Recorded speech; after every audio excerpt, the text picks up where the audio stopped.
Hey guys, it's the Robert Gardner Wellness Podcast, and I'm here today with Elise Wandering Hummingbird. She's a wonderful therapist, had a chance of meeting in Washington State. And of course, we are in the age of coronavirus. Elise, can you tell Oh, them, the audience, a little bit about you and also where they can find you online? a little bit about me. I am Elise Wandering Hummingbird. Basically my branding. That's what I'm going with for my social media. So like Instagram, Wandering_Hummingbird. Wandering Hummingbird Massage is my practice up in Issaquah, Washington. I had pre-COVID, I had about 5 people that were working with me out of our nice, cute little office up there. Pre-COVID, or should I say BC, before COVID. Yeah. So yeah, crazy stuff. About me in the massage industry. I mean, I've been massaging since I was a kid. Growing up, I would massage my mom's head until she'd forget why she was mad at me. So scalp massage is just wonderful. In 2017, I went to the World Massage Championship with my mentor, Joe Lavin, and competed and got bronze, which was super, super amazing highlight. I absolutely loved it. I got to meet so many people from across the world, and I've been checking in with them through this whole thing. And I recently saw that Switzerland just got back to work and Israel just got back to work. So it's a lot of fun. That's cool. I'm waiting for whenever it's our turn. And Yeah. yeah, so I just, I massage, I try and inspire as many people as I can. I love touch. Touch is one of the most meaningful things, not only in my life, but I think in the world. And that's kind of, what my life is mainly regarded. So, how have you been impacted by lack of touch due to our current situation? Oh my goodness. Well, was already teaching my boyfriend how to do massage, and so it's really stepped up in this day and age. I usually get one massage a week. I try and go to all the best massage therapists in the area that I'm at. And right now I'm in Cabo San Lucas because right as all this was going down, I was moving down here to open up a practice, and then everything just shut. And so I've really been missing it, just receiving myself personally, someone who deals with chronic pain from 6 car wrecks and everything else like that. And then not giving touch. Man, it's such a weird fucking thing not to be able to just like go to work and give an amazing massage and see my clients and to be around them. I get emails from them, I email them, I talk to them. I've been trying to keep in touch at least once a week with everybody, just kind of like updating them with like, this is what the Department of Health is saying. This is what, all these, things are doing. How are you guys feeling? What will make you guys more comfortable when we come back? And oh, it's like I can't imagine myself doing anything else in this world. I used to do sales, I used to do waitressing, I used to do a lot of other jobs, and massage is really where my passion is. And the thought process of having to go away from that, even for a matter of months or years, is heart-rending, man. Hmm. I think I just pushed even further online and teaching online, which I was already doing pre-pandemic. So it hasn't changed that much for me because I see a very low volume of clients. It's maybe a third of my usual income, not including like another third from teaching classes. So 2/3, being wiped out. I just focused on the third that was left. But it's I don't know. I couldn't have foreseen it. That's for sure. There was no prediction. Oh, hey, everything's normal, and now, oh wait, it's like a bomb dropped on our entire industry. Yeah. Out of curiosity, how is your subscription doing? Are they going online and seeking out more and more education now that we have all this time on our Um, hands? we we have grown very small numbers. We've had a large number of relatively of like unsubscribes because well people don't have any income, so they're not going to pay $7, much less something greater than that. Um, but I don't get the sense that people are unsubscribing because they don't like what we're providing. They just like, hey, I got no income, I got to unsubscribe, and I'm like, yeah, it's fine. You can come back later if you want to. Like, no worries.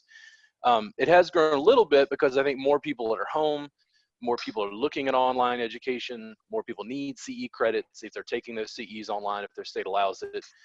The biggest difference is I think there might be a handful of people who are generally relaxed and they're going to use this time to study or, develop new skills.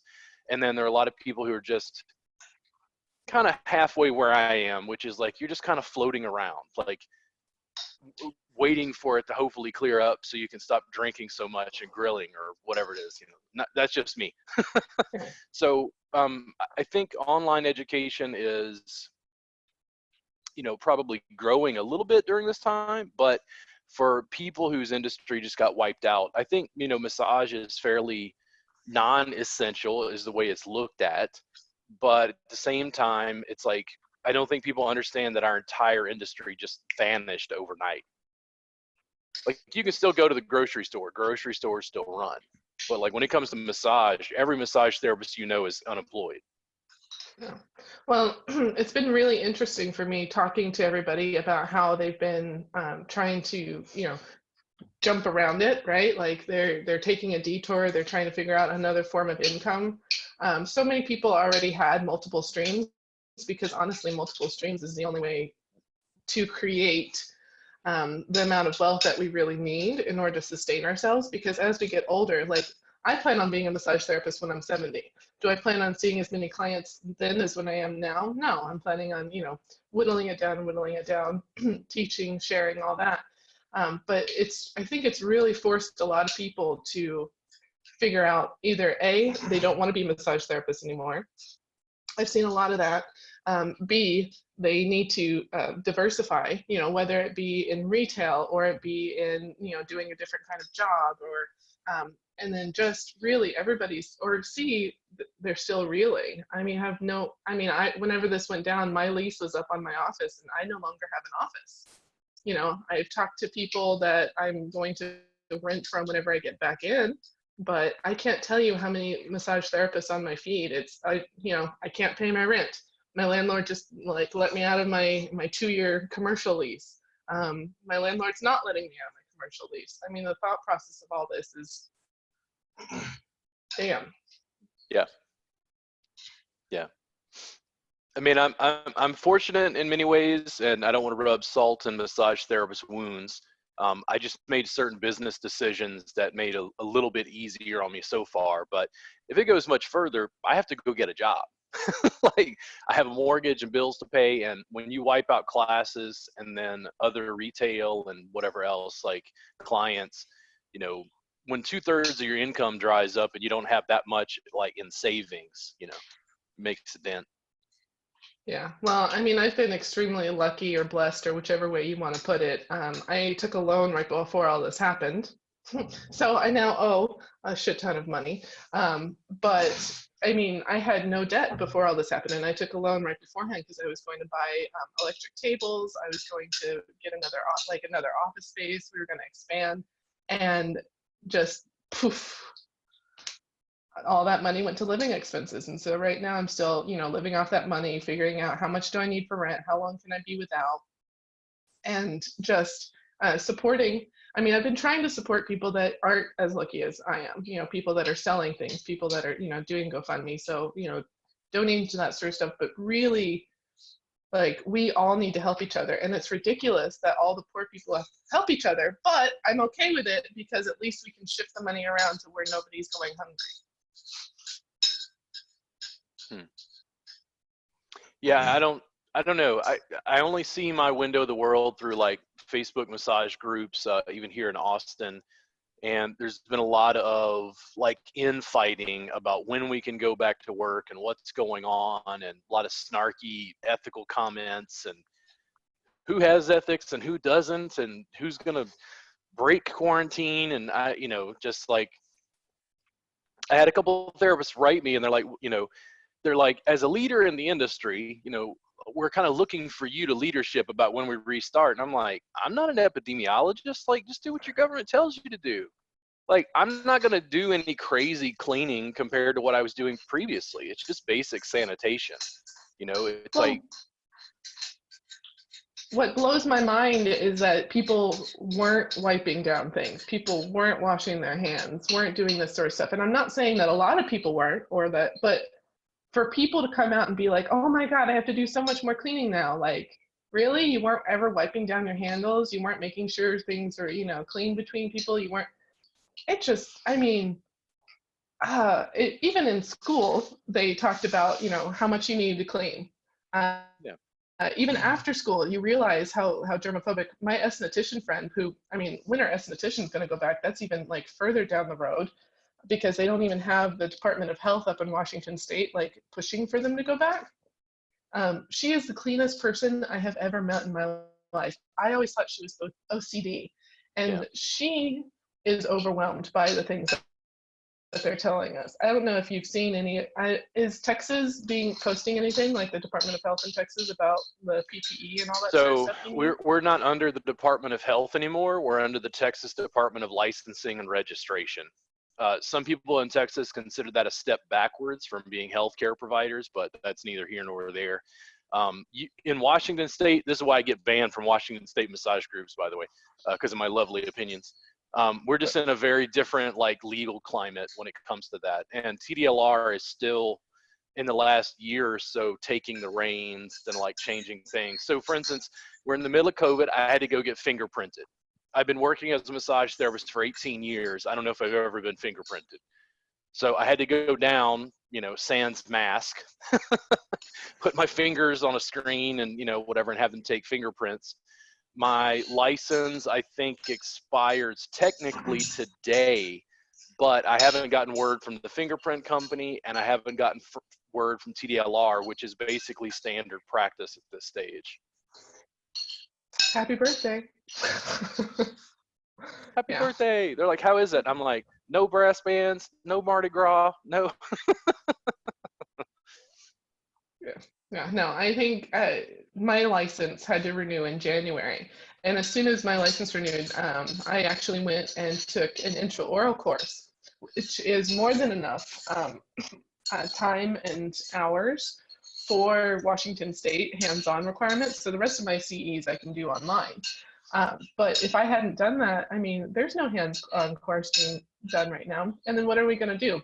I know you and me had done basically a private one-on-one teaching, coaching, learning session. Is that what we're going to be doing for CEs? Are we going to make that one decision that it's okay to be around that one other teacher and then they quarantine for 14 days and most states, get hands-on? and my guess is the students, the therapists in various states are going to be up in arms because of money.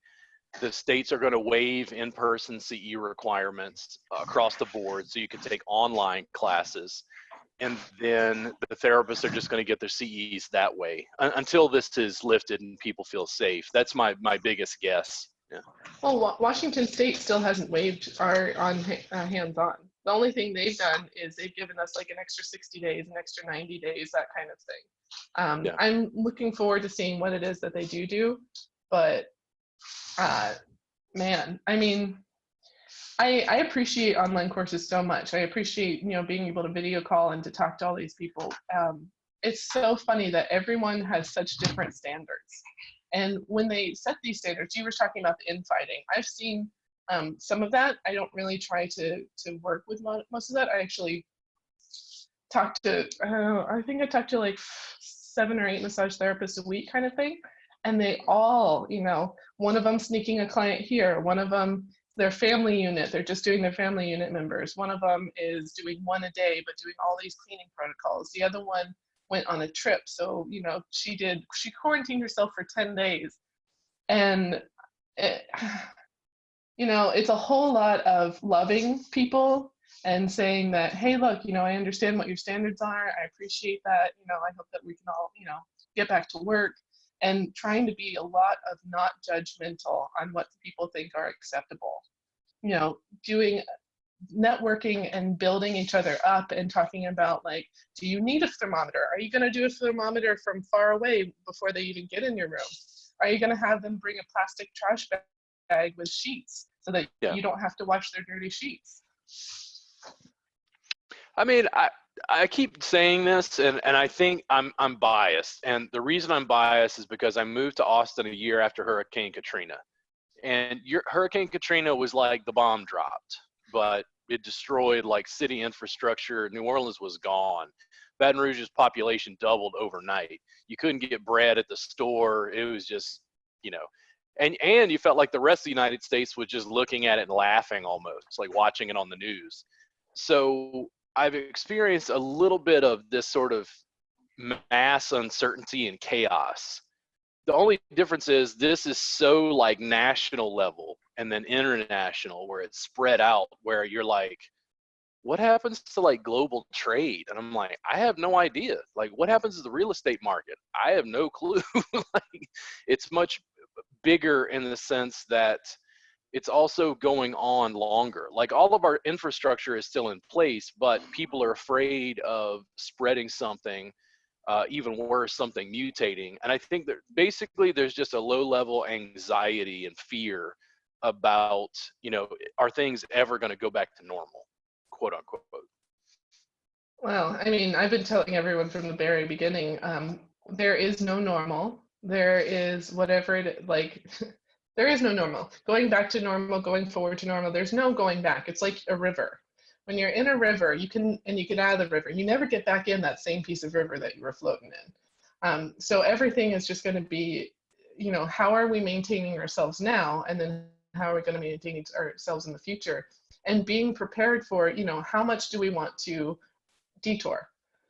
You know, like I know people that are working full time as massage therapists right now, and you know they're taking care of them, they're taking care of their clients, and you know I kind of wish that I was up in Washington State taking care of everyone, but until they have concrete things, until they have things that are, you know, set up like this is what you're supposed to do, this is how you're supposed to do it. And I mean, the Department of Health, their suggestion was that people have to be in acute pain and have to have a doctor's note stating that they need a massage during the pandemic. I can guarantee you that all these people that are getting massages at chiropractors in Washington State, they might get that from the chiropractor, which is why they're still operating. But so many other massage therapists aren't getting that doctor's note. You know, someone says they're in acute pain. I mean, there's been, oh man, the political infighting about PTs or chiropractors working and how did they get to do that. It's like, listen, chiropractors supersede our license. There are reasons that chiropractors are on state massage boards, because they're keeping massage therapists under their thumb. There's a reason why the state law says that we can't do very specific things that chiropractors do that's stated purposefully in the law. And it's because chiropractors are protecting their turf legally, they make more money, and they have better legal representation. You were talking about protecting our turf. It's kind of funny. I think that massage therapists are protecting their turf when it comes to teaching other people how to do massage as well, which is something we've talked about before. Yeah. Yeah. Yeah. But the thing is, go ahead. Oh, no, go for it. Well, the thing is, I've seen these conversations online, and all of a sudden it's like, one, I'd been teaching online for a while, so I'm a little more aware of the legal landscape than the average therapist or maybe even educator in our industry. And then so the therapist clients dry up. Sean Kitzman was teaching a little class to show people how to teach online. And when I say teach, like he's showing them how to, I guess, use a tennis ball, work on themselves, whatever it is, you know. But it's all distant. It's just like you and I talking like we are here. And people are like, well, does my scope of practice as a massage therapist allow me to do this? And I'm like, you're not doing massage. You're not operating as a massage therapist. I'm not massaging you. Like, this has very little, if any, liability. And it's like, even though the people know you're a massage therapist, I don't think legally they could like come after you if they injured themselves on a tennis ball because they were working on themselves. But there are massage therapists who are scaring therapists away from doing this because they're afraid that they're going to lose their license, that their insurance isn't going to cover them. You know, that there's all this liability about teaching online. And I don't think that's the case at all. Not legally, not really. Yeah, I know from the very beginning, because I got a mentor early on in my career. His one advice was liability waivers, liability waivers, liability waivers. Literally, he's like, if you want to do crossover stretches, if you want to do drapeless massage, if you want to do, you know, not like the most strategic draping, if you like, basically, if you want to do massage, you need to have a liability waiver. And you also need to have an intake form that goes into the things that you're working with. You don't, if you have on your intake form that there might be aromatherapy in your session and somebody comes in and they have an allergic reaction because you used camphor on your last client, that's what the liability form for. That's why we have intake forms. That's why we have collected information from our clients so that we're not doing something that's going to mess them up. And if you're doing an online virtual session and you're not teaching your client how to check in with their own body, that's a problem. If you're working with somebody with a tennis ball and they injure themselves, it's because they didn't check in with their body, and maybe you didn't teach them how to check in with their body. But do a liability form. Freaking slap one of those on there. This is being a massage therapist, and this is doing stuff online. This is not even remotely within this scope. Like, listen, I've had a lawyer, and my lawyer charges $300 an hour, and I'm like, I want to do this, and he's like, you can't do that, it's illegal, but you could do this. And I go, I want to do this, and he's like, you can't do that, it's illegal, but you could do this. And I go, online, and he goes, online. He's like, don't teach them to break the law, don't coach them to break the law, don't encourage them to break the law. You can teach online up to a global audience with almost zero liability. And I went, oh shit, I think we found it. Because I feel hemmed in on every front as an educator. It's like, how do you travel and teach? It's like more red tape. I just renewed my license in Louisiana. I had to pay a fee in the middle of the pandemic to maintain a license that allows me to go into Louisiana state borders and teach. Now, I can teach online, and Louisiana will even accept those credits because I'm nationally certified. But if I go within Louisiana state borders, got to pay the fee, got to pay the gatekeeper. It's one of the reasons that I think most therapists don't understand why I'm against massage regulation, because they make it so difficult to remain competitive, because I have to maintain 50 sets of rules just in the United States. I don't know, what the rules are in like Oklahoma right now, which is the state above me. I don't know. Like, the therapists think I should know that because, well, you're a teacher. And I'm like, dude, there's 50 sets of laws just in the United States. Like, I just talked to a guy in Minnesota, no state massage law. If I talk to somebody in Vermont, no state massage law. And then when somebody contacts me online from Mauritius, I don't know what the massage law is in Mauritius. I don't give a shit. It's like, I teach online. Nobody's going to sue me from Mauritius. It's not going to happen. Yeah. I know personally, I've been doing online massage courses with clients, and it is phenomenal the things that you can do over just 30 minutes with someone. I mean, checking in with your body, checking in with, doing, what's going on with their body, even just feeling their neck and feeling their vertebrae and going up their vertebrae one at a time. People have never done this. We should not be sitting and using massage as it's massage therapist only. We're not allowed to share this with anybody else. Touch is a basic. See, but the thing is, you and I may feel that way. Most massage therapists are not on that at all. It is a trade secret. We have to know. We are the licensed people who have been granted this knowledge. We have to maintain this in secrecy. Yeah. Well, and there's certain techniques that you're not going to share with somebody that is working on somebody else until they're ready for it. Just like in a class, right? You don't sit and say, okay, you're going to put a knee in this place right here until you've taught them, okay, how do you make sure you're not doing too much pressure? How do you make sure that you're in the right position? What bony landmark are we trying to avoid? You don't put bone to bone. There's all these things. And so if you're going to educate online, if you're going to educate on person, being a good educator means that you're going to take care of people.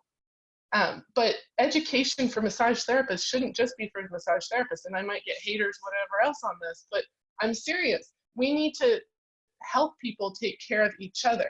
If we have another pandemic, if we have anything like that, it's not going to replace massage therapists by teaching someone how to, fix sciatica. Exactly. The thing is, I always compare it to the mechanic. I always think, I say this all the time. Mechanics run in two camps. You're afraid the mechanic's going to take advantage of you, and then you have the family friend mechanic, the honest mechanic, right?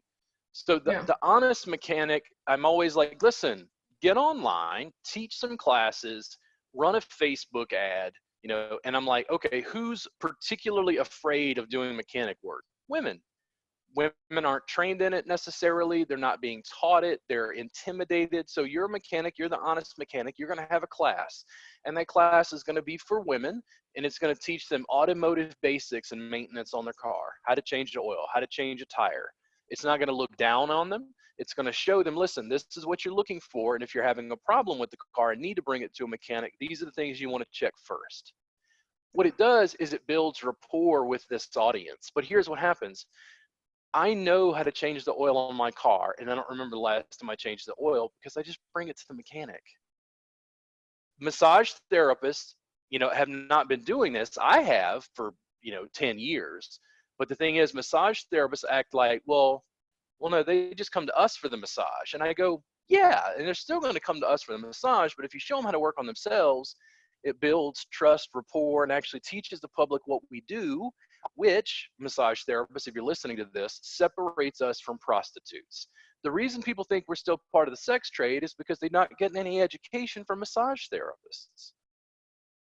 Well, and our whole goal in life, like, yeah, it's to make people feel better, but it's really to help their health. And by teaching people how to help their own health, we're not talking about giving them nutritional supplements. Unless you're qualified for that, you can go ahead and do that. We're not talking about, telling them, oh, you have cancer, you need to do this. I'm not talking about that. We're not talking about things that are outside of our knowledge bases. If you can share knowledge, share knowledge. If you can teach a son how to massage their mother, teach a son how to, and you can do that over video call. You can do that over the phone. You can sit and then what's I've really, really loved is I had a boyfriend and girlfriend on the other day, and the communication that happened. The boyfriend was like, oh, I need you a little bit higher. And at the beginning, I had gone over communication like I would in a session, like, okay, if something isn't in the right spot, let me know. If something is too hard or too light, you let them know. And to hear the transformation of their communication with each other about their own bodies transform over an hour session, it's wonderful. If we can have that kind of communication with our family members, with people in general, we're not going to see as many problems as we're seeing with boundaries being like just run the fuck over. Yeah. I've run Thai Massage Jam in Austin for 8 years. Thai Massage Jam for 7 of those years was every Thursday night. Massage therapists in some cases don't even want to come to it because they go, well, do I get CE credit?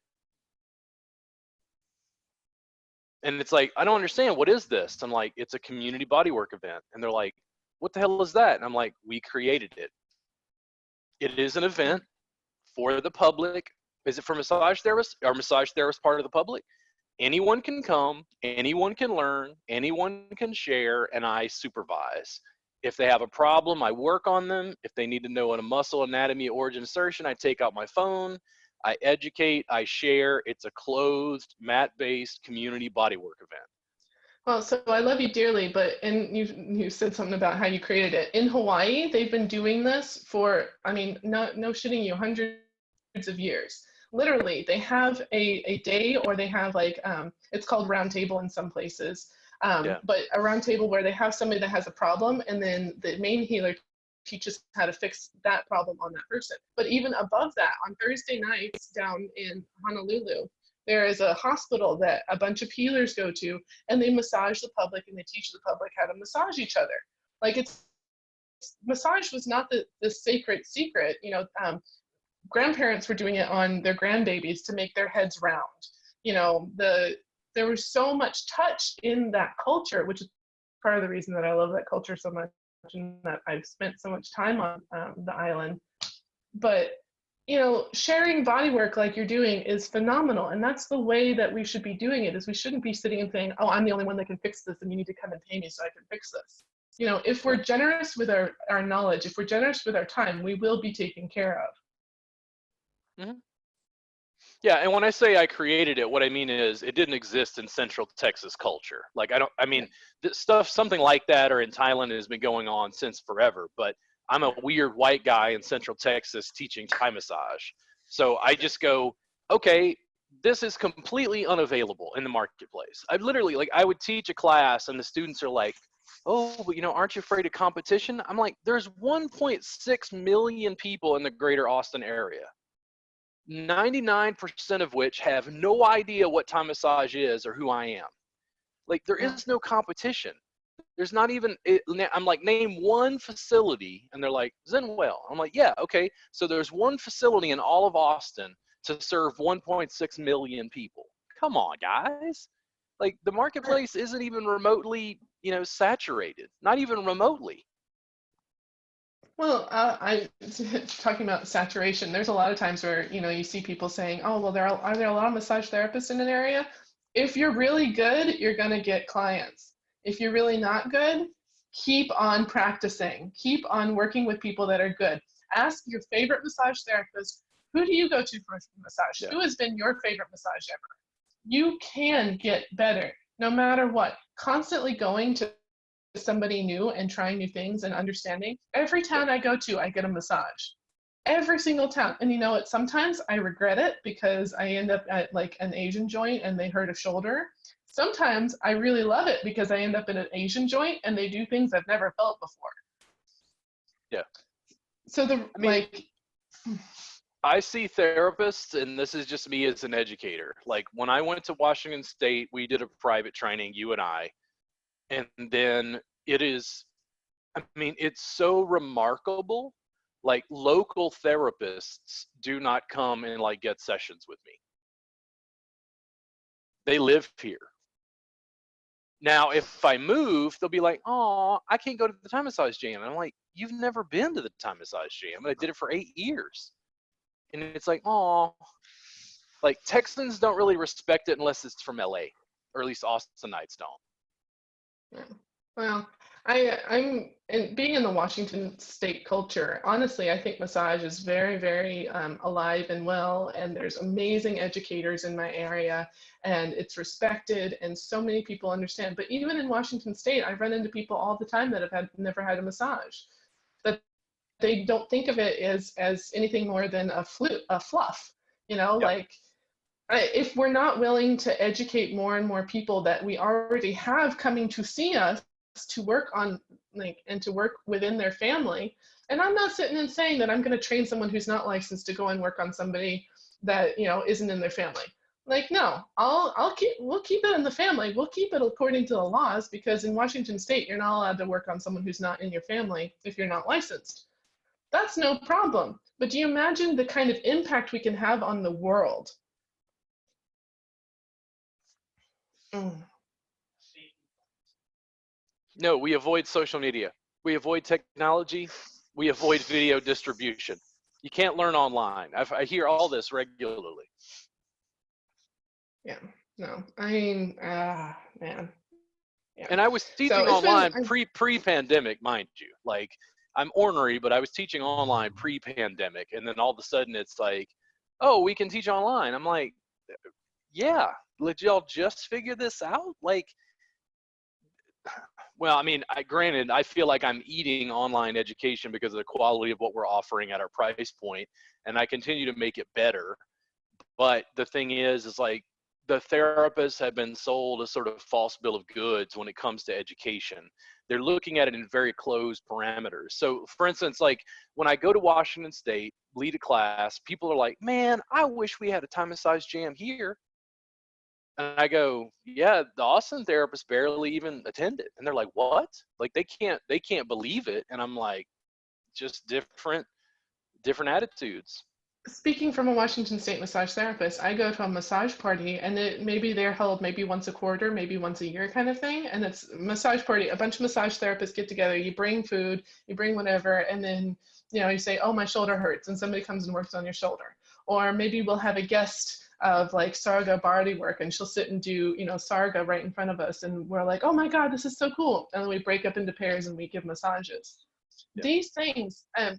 This is put together by one person who has really good clout, and there's maybe 10 to 20 people, and that's hard to get together. Like, there has to be so many emails, and it has to be curated, because people don't we should be a community. We should be working on each other. Like, not only should I'm not particularly a fan of trades, because I'd rather just go and pay for my massage. Yeah. I will trade once with anybody, no matter what.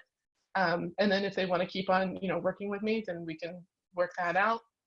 But we should be leaning on one another and learning together, because if you learn here and I learn here, we're only here. If you learn here and I learn here, we're way farther ahead.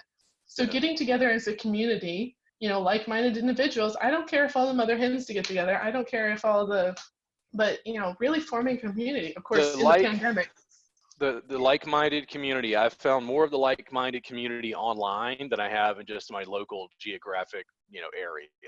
Like I'm building an online portal for education where the therapists are asking me questions. I'm answering their questions in video. We're doing interactive live classes with multi-camera to be able to work with them, get them to trade with a partner so they can feel it. Like I'm doing better in some senses online than I am just within my local area because, well, classes in person are expensive. They're time consuming. It costs more money. Like distributing it online, I, I don't have to go anywhere. There is no airport baggage fee. Well, you don't have to find a place to do it. You don't have to advertise it whenever it comes to like a specific date. You don't Yeah. have to, fly out there. You don't have to pay for an Airbnb. You don't. Yeah. And the students never think about it because you're coming to their area, and it changes sometimes. Sometimes people will travel to me, but mostly you're traveling to their area, so they don't think about the flight. They don't think about the Airbnb. Like when I had places rented for this season, like all those deposits are gone. Those are non-refundable. Like those Yeah. deposits, I don't ask for those back. Like that money just vanished because I wrote on a piece of paper, hey, here's the $250 you need for the deposit to hold the space. Yeah. I know the World Massage Festival, where a bunch of massage therapists get together. I got to go last year, and that was awesome. Getting all my CEs in one little spot and, just paying for all that and getting it done. That was freaking phenomenal. I know a lot of people that can't afford that kind of outlay, though. They can't afford the airfare plus staying at the hotel or somewhere nearby, plus the Yeah. $300 for it. And they've made it exceedingly affordable to get all of your continuing education credits. You get a whole week of CE for, I think it's like $300 or $400. Yeah. I mean, and that's exceedingly affordable. And there's so many people that are feeling like they don't have money, especially right now. Like none of us are working. None of us have money right now. So how is it that we're going to, continue learning? How are we going to be reaching out? How are we going to be doing this? And when the fuck are we going to get to go back? Good questions. Well, I mean, my subscription service is free for their first month and $7 a month after that. The people who are subscribed are like, Robert, I don't understand. And I'm like, you don't understand what? And they're like, how the hell do you keep giving us free stuff? And I'm like, what do you mean?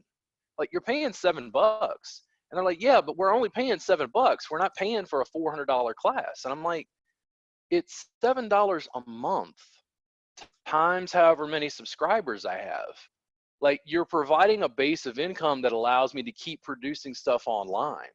Like I can package stuff and sell it in various ways, but like it doesn't really cost me a lot to just gift subscribers another 6-hour CE class when that thing is ready. Yeah. Doesn't matter. Like you're learning online. Like it is limited, it's not perfect. I would much rather be able to work with you in person like I did when I was in Washington, but finances, time, geography, are limitations. And Pandemic. currently right now, can't teach in person at all. Like all my classes just got wiped out. So Yeah. what do? It's like I turn on the camera and go, come on, let's get to work. And they're like, oh, but it's not in person. And I'm like, yes, that is correct. I can't do anything about a virus. Yeah.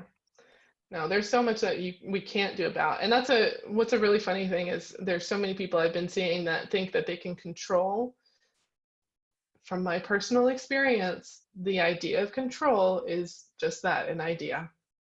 Every single day that we walk outside, there's like hundreds of millions of things that could end our life in an instant. And so being afraid of a virus makes sense because it's a new thing, it's a virus, but they're like, how many people, when they're giving a massage, are worried about the client they having MRSA?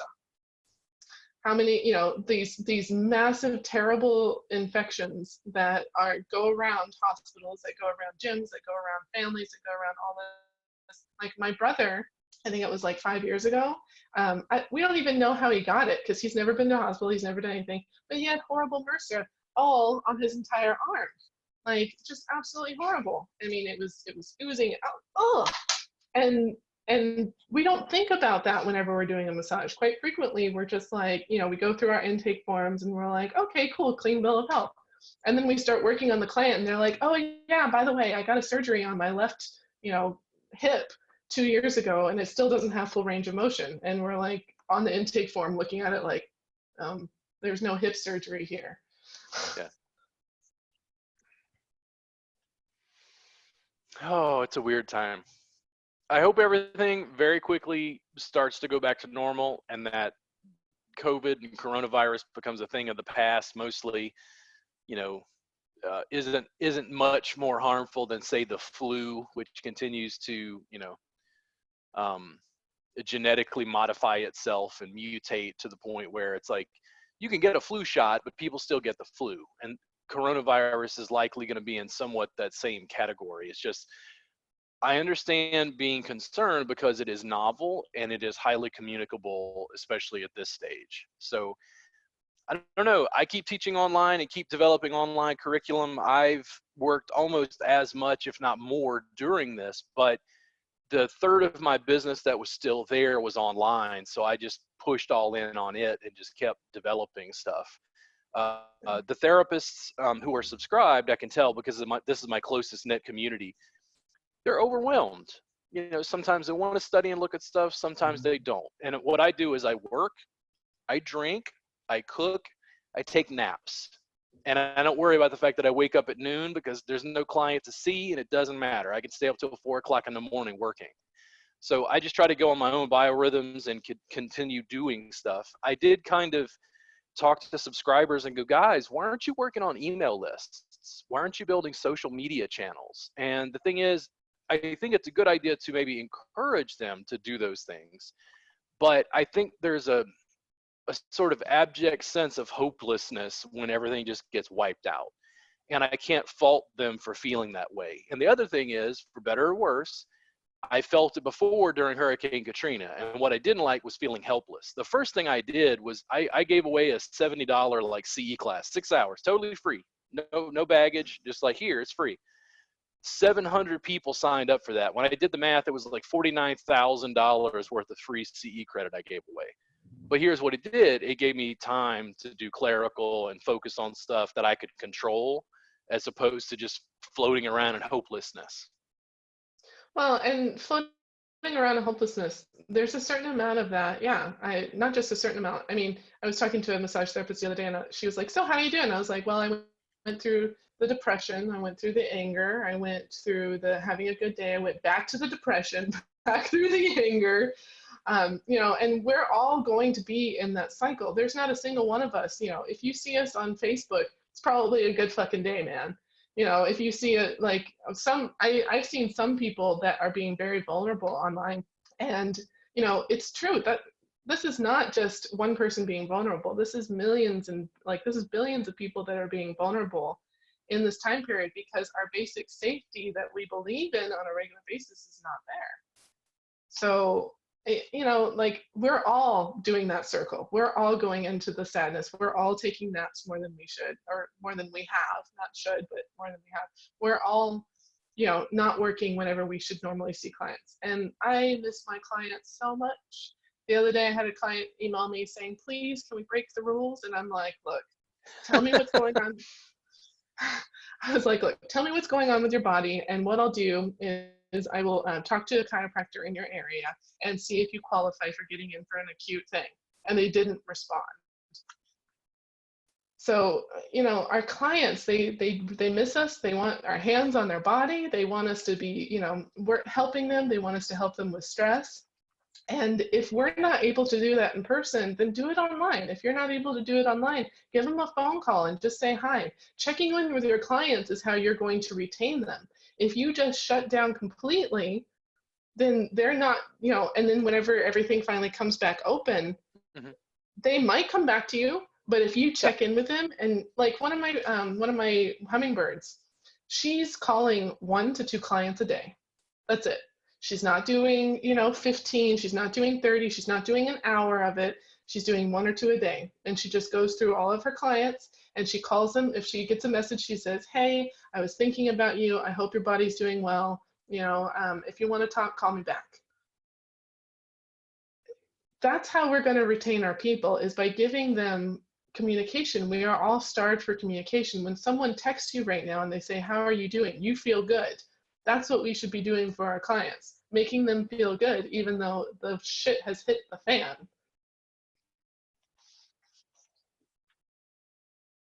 I'm a big fan of building infrastructure in our downtime. And that was really all I was saying to students. I don't fault them for not doing anything and just drinking a lot and grilling or whatever it is. I don't fault them for that. Hey, Mr. Darcy. Hello. I don't fault them for doing that. It's just everybody's going to have a slightly different response.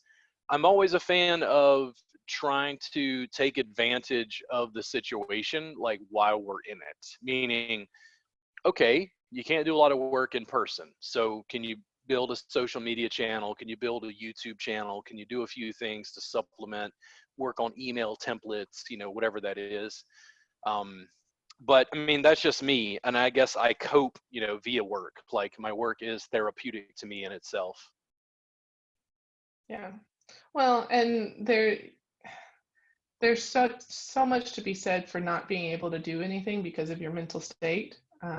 And there's some people that don't like to reach out. My mom personally, if somebody calls her, she gets an anxiety attack. That's just why she's not her own business lady, right?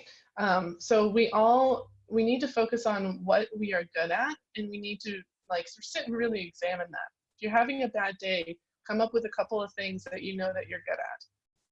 If you know that you're really, really good at sending an email, then maybe just write a couple prompts for an email and share it with a couple of friends. If you know that you're really, really good at doing a hand massage, just figure out what it is that you're good at and kind of focus on that even for a few minutes. And then keep in contact with your clients somehow, just even if it's just once a week. That's all I'm doing. Once a week, I send out an email. Yeah. Just saying, hey, I really miss you guys, or hey, this is what the Department of Health just sent out, or hey, this is what's going on. Just once a week. It doesn't have to be a whole lot, but they'll be thinking of you. And I have seen story after story of clients that are giving their massage therapist like $1,000 check to help out with rent, or and it's because those therapists are communicating with their clients. If nobody knows you have a problem, nobody can reach out to help you. Yeah. If you're sad and depressed and you don't either post it or call someone or let them know or text or anything like that, if we don't know, we can't help. And there's so many of us in the industry that are such wonderful, caring, kind people that want to help. What are you looking at for online education? You'd had some conversations with me about sort of pushing into that more. I was interested in talking with you about that to explore, the potential for online stuff, because I don't remember how long ago it was that I was in Washington State when we had the longer, conversation, but what are you looking at in regards to that? What I'm looking at when it comes to online education is really, you've done it for a long time. It's such a big bugaboo. It's such an interesting thing to try and break into and to figure out how it is, what you're going to share, how you're going to share it, how it's going to be taken. Yeah. I mean, when you post anything, you have to understand that there's going to be people that appreciate it and there's going to be people that hate it, and being prepared for that. Like I said, my mentor at the very beginning, he does not do a whole lot of public things, because he understands that as soon as you go public, you're going to get the good, the bad, and the ugly. What I'm looking at is I really like one-on-one trainings with people. And when I say one-on-one, it might be one-on-two, one-on-three. I like working with individuals over a phone call. I'm interested in doing the recording it and actually being able to share it with them afterwards so that there's more retention. Yeah. I believe that Zoom has that capability where you just, record it and you can send it afterwards. Yeah. I think that for me personally, I like the one-on-one where I can address everything that's going on with that specific person more than just I'm going to do a video and then send it to like 1 million people, or 1 million people need to buy it. I know Okay. that that limits me to how much money I can make. No, Um, we can discuss that though. I think there might be a hole or two in your thinking in regards to that, but we can discuss it. yeah. Because you like the, I think what it is, what I'm hearing is you like the one-on-one. You like deeply connecting with a single individual as opposed to being distracted by 100 people. And I'm okay with a couple of individuals. I mean, for me, Okay. I've led a couple of classes. I've led up to 10 people at a time, and I really enjoyed it. But it's not. I really, really like the connection piece. For me personally, that connection piece is not going to be as life changing as like getting it out to 1 million people. So when you say it's not going to be as life-changing, you mean it's only going to impact that one person?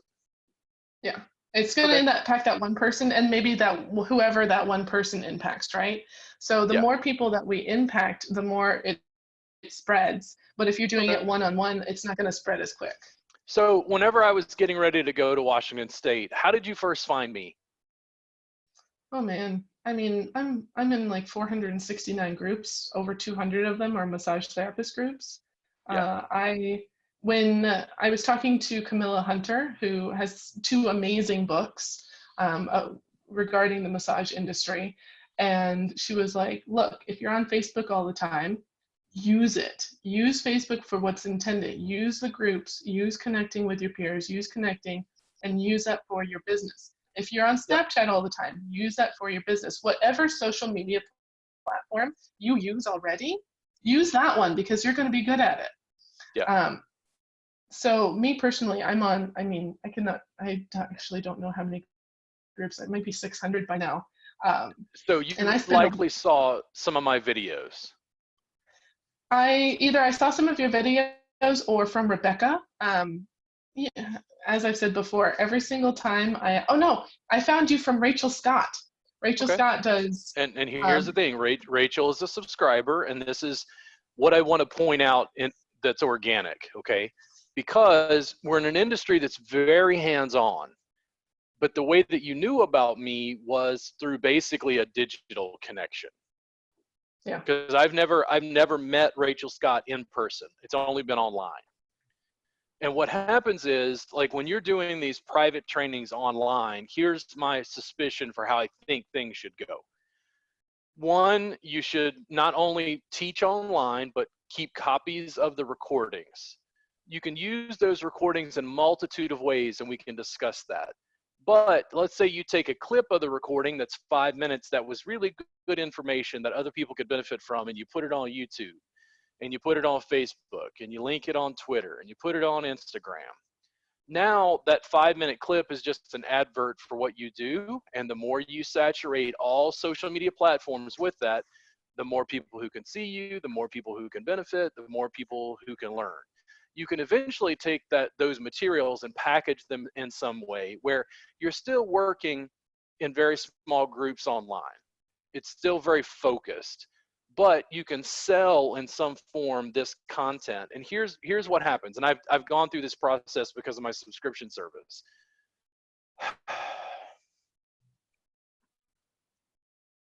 You can sell this at a high price point because this is exclusive, right? I mean, it depends on what this is. Yeah. So if you're working with 2 people online, you're paying attention to them specifically. But if you're Mm-hmm. taking this recording and selling it in some form, this is dealing with mass distribution. This is an information product. An information product is not a massage, and it's not a coaching session. That's a very different thing. It's like if you were a blues musician in the age of the like in Mississippi, at the time that like Alan Lomax was going around with his recording equipment, the first blues musicians are coming out on vinyl.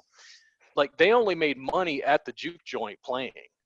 And then all of a sudden these music companies started taking advantage because they could take the recording and they could mass produce recordings and send it out and make millions of dollars, right? While only Yeah. playing the musician $1,000 one time. Now, the musicians felt like this was a lot of money, but they didn't understand the change in information technology and distribution.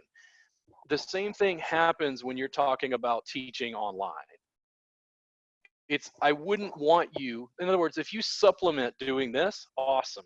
But I want you to start thinking about repackaging that material in some way and at least using it as advertisement across social media platforms, if not packaging it in some form to like sell it later. So whenever you're doing stuff like that, are you getting a video release form from your clients at the very beginning? Typically what you'll do is you'll get an AV waiver. When you want to find an AV waiver, one, you can email me, I'll send you a copy of mine. I just downloaded mine off of Google, and all it says is what's your name, what's your phone number, what's your email address. Do I have permission to reuse this video in whatever form? And they go, yep, and that's it.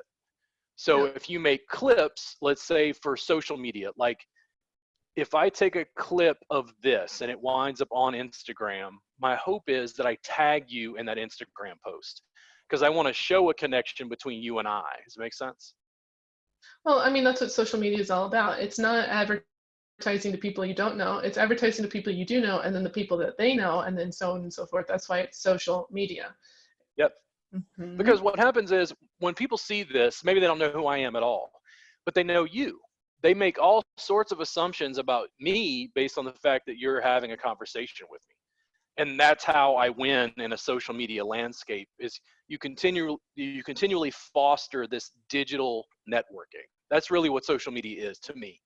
It's like I'm forming connections with people. When they comment on my YouTube videos, I comment back and say, listen, do you have any specific questions? Can I help you with anything? You know, I have funny exchanges with them online. Like, you saw my post on Instagram with the tortilla like the other day. Yeah. Yeah, because it's like it's not my normal fare, but it's like throwing them a curveball as a post. Like it builds engagement. Instagram's algorithm picks up that more people engage with that post. They show it to more people find me, and they get a sense of like personal brand building. The people who are going to do this and pay you $100, let's just make up a number. You can use all of this video to be able to blanket social media so that more of these people go, I want to do this. Yeah. Well, and like I said, it's not about keeping the information from people. It's about sharing the information with people. It's about, really making any kind of change that we can fundamentally to as many people as we can in a positive way. Yep. I mean, I felt like I had gifts to share, and the deal was, okay, Austin doesn't want it. Austin doesn't much care. They don't care what time massage is. They don't care where it came from. Like, you're only going to work on one person at a time if you're doing sessions. But when you teach classes, there's like 10 people. And you're influencing the therapist to do things slightly different in their sessions. And then you're influencing facilities to slightly change their marketing. And you're opening up the landscape to be able to help more people. The reason I opened up online is I don't feel any trade secrets. I've had other educators, they freak out. They're like, you're not giving them everything, are you? And I'm like, well, yeah, I just record my classes and upload them. And they're like, oh my God, they're not going to come to your class if they're learning it online. And I'm like, really? You think so? No, of course they're going to come. You find out whenever you're hands-on with somebody, you find out so much more. And when you're one-on-one, you find out so much more. Then when you're 1-on-10, you find out so much more than whenever you're 1-on-100, and then when you're online. I can't distribute me exponentially. But you know what I can distribute? Recordings of me exponentially. And that's what our industry and its marketing does not understand. And it's fine. They'll catch up later. They'll be mad at me for whatever reason because I took advantage of it. But the whole thing is, I've got people who study with me for 3 years online. They are never going to unsubscribe. I give them so much value. They're getting me more subscribers over time. It's growing, it's building. And the thing is, it's because the recordings scale. Body work does not scale easily. When you have those, did you have 5 staff people? Like, or people that work? Yeah. It's like, that's only not 5 staff, people. We work together. Yeah. Nah, you know what I mean. Whatever it is. I'm very clear that we work together because I was never their boss. We all work together. It's very clear because like when you have somebody that is a leader, it's different than somebody who's a manager. But that's a whole nother segue. Yeah, I mean, I don't run a facility. Massage therapists in Austin will ask me to open a facility because they want me to give them a job, and I'm like, no, absolutely not. And they're like, oh, but I want you to give me a job. I'm like, okay, give me 60%. And they're like, oh, it's like, what do you think this is? You got to pay the toll, bro. Like, you're asking me to deal with the rent, the mortgage, the facility, the setup, the infrastructure, the cleaning, the air conditioning isn't Advertising. working, the toilet overflows, the advertising. You want me to do all of that? Give me 60%. And that's the thing. Brick and mortar is not the business I entered. What I understood through the help of some colleagues and people, consultants basically that I work with, was I was jumping and pivoting from an organic in-person industry to a digital online information economy. This is completely different than this.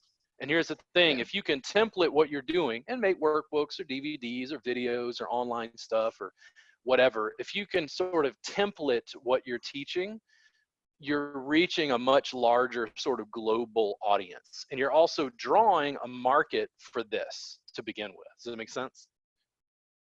Yeah, I need to finish on doing, I know I have probably about like 30 minutes of my world champion massage, because I have a particular routine. And when I say routine, every single body that gets on that table gets a different massage. And when I say a different body, you can come in a week later and you're a different body, like it's every single time is different and it changes. But there's certain basics that I usually do with everyone. So I've been compiling them, and I was working with one of my hummingbirds and recording them, but we only got about 30 minutes into a 1 hour session. So I need to get that finished and just posted and shared and enjoyed. For me, I see people that are live streaming whole hours of massages, and I've never watched them. But somebody that posts a 3 to 7 minute video, I'll give you the 3 to 7 minutes. So it's also, and quite frequently it's funny because there's certain things that I wouldn't buy, but you don't sell to yourself, you sell to your client, you sell to your customer. What is it that they're going to buy? What is it that they need? You're not doing it based on your needs. When you put out content across platforms, and this will get complex, different platforms, different parameters. Will people sit down and watch? Okay, so like this podcast might be 2 hours. Are people going to sit down and watch this on Facebook? I The whole thing. wouldn't. I wouldn't Okay. watch the whole thing on Facebook. Would they watch the whole thing on YouTube? Oh, I do watch things that are longer on YouTube. Different platform. Would they listen to the whole thing in their car? Oh yeah, hell yeah, easily. Especially if they have And any the kind of thing is, like, I had somebody tell me, like, nope, podcasts over an hour is ridiculous. Nobody's going to listen to that. And I'm like, fans will. Like, you're like, listen, we can take this 2 hours and cut snippets out of it and re-release it to make it fit Instagram stories, to make it fit Instagram TV in 5 minutes, to make What do it you fit. use for your editing? What am I using? Yeah. Oh, I outsource that. I don't do that myself at all. In fact, I'm doing so much tech related stuff now. I started thinking about it last night about starting a cooking show on my YouTube channel, and like boosting my stuff, not only in body work, but also in food and cooking, just to diversify. And I was like, maybe I should get some editing software. But most of the stuff that I do is pretty raw. I just record, press a button. That's what I can do. I'm extemporaneously speak, no big deal. What I don't do is I don't spend a huge amount of time in post-production. If I do that, I tend to have other people take care of that for me. I tend to try to make enough money to hire people to do those things. I completely 150% agree with that. If you're not good at something, hire it. Don't sit and don't get your website put up because you don't know how to build a website. Hire it. Do a couple of massages that you're good at, trade massage for it, anything like that. If you're not good at taking your own pictures, hire a photographer. If you're not good at editing your own stuff, hire somebody. Is not pieces of it you can learn. But especially if you don't like it, that's the part where I'm like, listen, guys, if you don't like it, if you really just hate it, outsource. If it's necessary and you need it, you need a website, and you don't like it, you're not going to learn how to set up websites, you're not interested in learning how to set up websites, hire someone. It's worth it. It's 150, like it's always worth it. If you really, if it's a stumbling block for you and you're not moving forward because of this, hire it. It is worth it. I know that some people are like, well, I don't have the money, I don't have this, I don't have that. You have tools in order to make money. Now, if you don't feel like you have tools, then that's a whole other another conversation coming up with what your tools are and how you can be financially resilient and everything else like that. And we are all not financially resilient in the same way. But one way or another, if you have stumbling blocks, if you have something you don't like or you don't know how to do, either figure that shit out or hire somebody. And I recommend hiring That's people. exactly it. Figure it out or hire someone. Like a lot of my time is spent these days reading FAQs and watching YouTube tutorials to try to figure out how to do stuff I don't know how to do with software. And I don't suspect that's going to change. And I have an option. I can go, okay, do I hate this? No, I don't hate it. It's just time consuming. Okay, so you got a lot of time right now. Read FAQs, watch YouTube tutorials, and figure out, oh, okay, I can take care of this piece. So I just, YouTube, if you're not extremely familiar with YouTube, the editor inside YouTube, I was watching tutorials yesterday on a little bit more editing. So when I do have the video on YouTube, I can edit inside YouTube's platform with their video editor. Yeah. But it takes time. You have to learn how to do it. Well, and what's so funny, earlier you were talking about working on your car and all that sort of stuff. All the things that I've ever done to my car, I have learned on YouTube. I learned how to change a tire on YouTube. I learned how to do, I learned how to cut the alarm on my car last year while I was in this hill town in Mexico because we lost the key. Like, I have everything that comes from that. I mean, any of the lights on my car that I don't know what's going on, I don't go to the user manual. Well, I don't know where it is. I go to YouTube and I look it up. You know, so there's so much knowledge of the world that is on these social media platforms that is readily available. And let's say that you are having a bad day today, you know, put on a 5-minute TED talk or put on a 5-minute YouTube thing and just learn a little bit of something. You know, you can be laying in bed and learning something by just listening. And I'm not saying that if you're not learning something, you're doing it bad. No, not at all. But I am saying that there is the availability that you can learn something even when you are feeling bad. There is the availability that, you know, even though we're in the middle of the pandemic, you can be doing social media. You can be taking a video on your phone. There's so much that we can be doing that being in utter helplessness isn't going to serve you the most in the long run. And I think some people I've worked with, once they understand digital distribution, they go, oh my God, you have like global access. They want to produce viral videos. What they want to do is they want to make something once and scale it globally. In my experience, unless you have a huge ad budget, it does not work that way. Social media is social digital networking. You have to continually make videos, continue to interact with the audience, continue to communicate with the people, continue to give them value. What I see is you get up every day and you build a hotel by laying bricks. And you do that for 3 years. And then when the hotel is finished, you rent out a room. And the same people that wouldn't help you build the hotel are like, oh, I want passive income. And I'm like, ooh, you think it's passive? I just laid bricks for 3 years at 4 o'clock in the morning and on the weekends. Like, it's not passive. There's nothing passive. Like, it was work. I'm like, okay, do you want to be on my podcast? Well, how much do I get paid? I'm like, nothing. How much do I get paid for my podcast? Nothing. Why do I do it? Because I hope that one more fan or one more follower becomes a client or a student and then slowly gets drawn more into that funnel of value. It's like, it's a long-term proposition business building. It's not for the weak of heart. If you just want a paycheck to figure out how much money you're going to make per hour, entrepreneurship is not for you. Go find a job somewhere working for somebody else. Well, and find a good paying job. Don't settle for anything bad. Find somebody that, I mean, I know massage therapists that are owners that pay $50 an hour up in the Seattle area. You know, I know people that pay good. There are good paying massage jobs out there where you're not an entrepreneur. They're there. You have to be good and you have to find it. You can't just be like, oh, you know, I'm stuck in this certain area. Now, the other thing is if you're out in the middle of nowhere, you know, you have, it depends on where you live, cost of living. There's so many different things that go into all that. But you were talking about passive income. Creating passive income, it's not just a one and done thing. You have to, I have a small revenue stream that I get from my subscription service for my client. And the way that I built it is, I sold them packages. I sold them $180 for 180 minutes. And that's how I built my business, because I needed money fast. I needed to be able to pay my bills, and I couldn't just come out the gate swinging at my $100 an hour that I am now. And so I did packages. Well, then once I got people hooked on the packages, I opened up a subscription. It's $67 an hour, but you pay $20 a month to get that $67 an hour. So instead of them having to come up with a whole 180 at one time and me having to like budget it and make sure that it lasts and all that sort of stuff, they pay me $20 a month. During this pandemic, I've had 2 people cancel. That's it.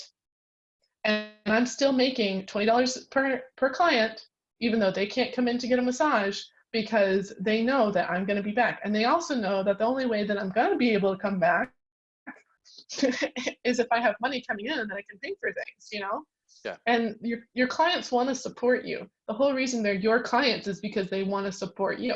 Mm-hmm. Being transparent and being transparent in video.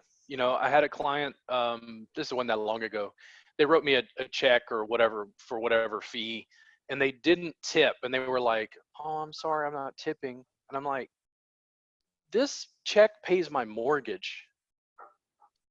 Like, come get another session in a month or 2 weeks or whatever. Like, I don't live on tips. Like, this is mortgage. Thank you for allowing me to have electricity in my house." Well, don't get me started. I mean, I love my people that tip, right? I love tips. I can get 40, I usually get between 20 and, most of my tips are usually around $40, but there's a range. I love my tipping. But when somebody like one of my therapists the other day is like, "How do you get people to tip so well?" And I'm like, at the end of the session, I was like, "Would you like to add a tip on that?" Every single person. All I do is ask. And there's some people that say no, not very many. There's some people that give me $5, not very many. But if somebody says no, I don't have an attitude about them saying no, because it's like asking for a cookie. If you ask for a cookie and somebody says no, then you're like, okay, I didn't get the cookie. But this is about how to take a no. This is a basic fundamental of communication for humans, is how do you ask for what you want, and how do you take an acceptance, or how do you take a rejection? Because taking a no, asking a question is not supposed to be doing harm. If you ask for a raise from your boss, you're not sitting and saying, "I'm an asshole." You're saying, "Hey, I would like this." If your boss says no, then you're like, "Okay, thanks." If your boss says yes, you're like, "Fuck yeah, I'm so glad I asked." So often people are scared to ask for help, or they're scared to ask for something they need. We should not be afraid of no's. There has been times where I travel all over the world regularly, and there's been times where I've gotten to do things that everyone who was around me was like, "There's no way you're going to be able to do that." And I asked the question, "Hey, can I do this?" And I'm the only one out of a group of 20 people that get to do something, because I'm the only one who asked. And that's not taking advantage of something, that's asking. And if a client says no, then you respect that. If a client says yes, you respect that. You don't treat them bad. I have had somebody that worked with me who every time someone didn't tip, he got mad and he didn't want to see that client anymore. And I was like, "Are you not making enough money? What is going on that you have this attitude? Do you need and he was making $70 an hour.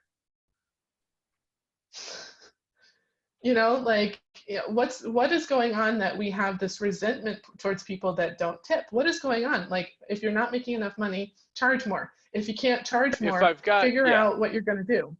And the thing is, you got to work at the business. Like, there's so many layers to the social media, to the in-person networking, online instruction, networking with people, finding new clients, maintaining connections and relationships, networking, finding new networks to mine. I mean, half of it is who you know, and then the sorts of impressions that you form both in person and online. A lot of therapists, in my experience, they might have good body work. Their massage might be top notch, but if their business isn't on point, that's what holds the most of the therapists I know back. If they don't want to work on the business side, they're like, no, I just want to do the art. And I'm like, okay, there are lots of starving artists in lots of industries. Business, like you're a restaurateur, you're a good chef. Being a good chef is not being a good business person. There's a reason why chefs often have somebody who handles the books and somebody who's like financially backing, because they're doing the business side, they're doing the art, because they know this isn't necessarily their high point. Very rarely do I find both. Well, I was talking to my boyfriend the other day and another lady who her career is in business management for restaurants. And boyfriend wants to open up a salad place down here in Cabo.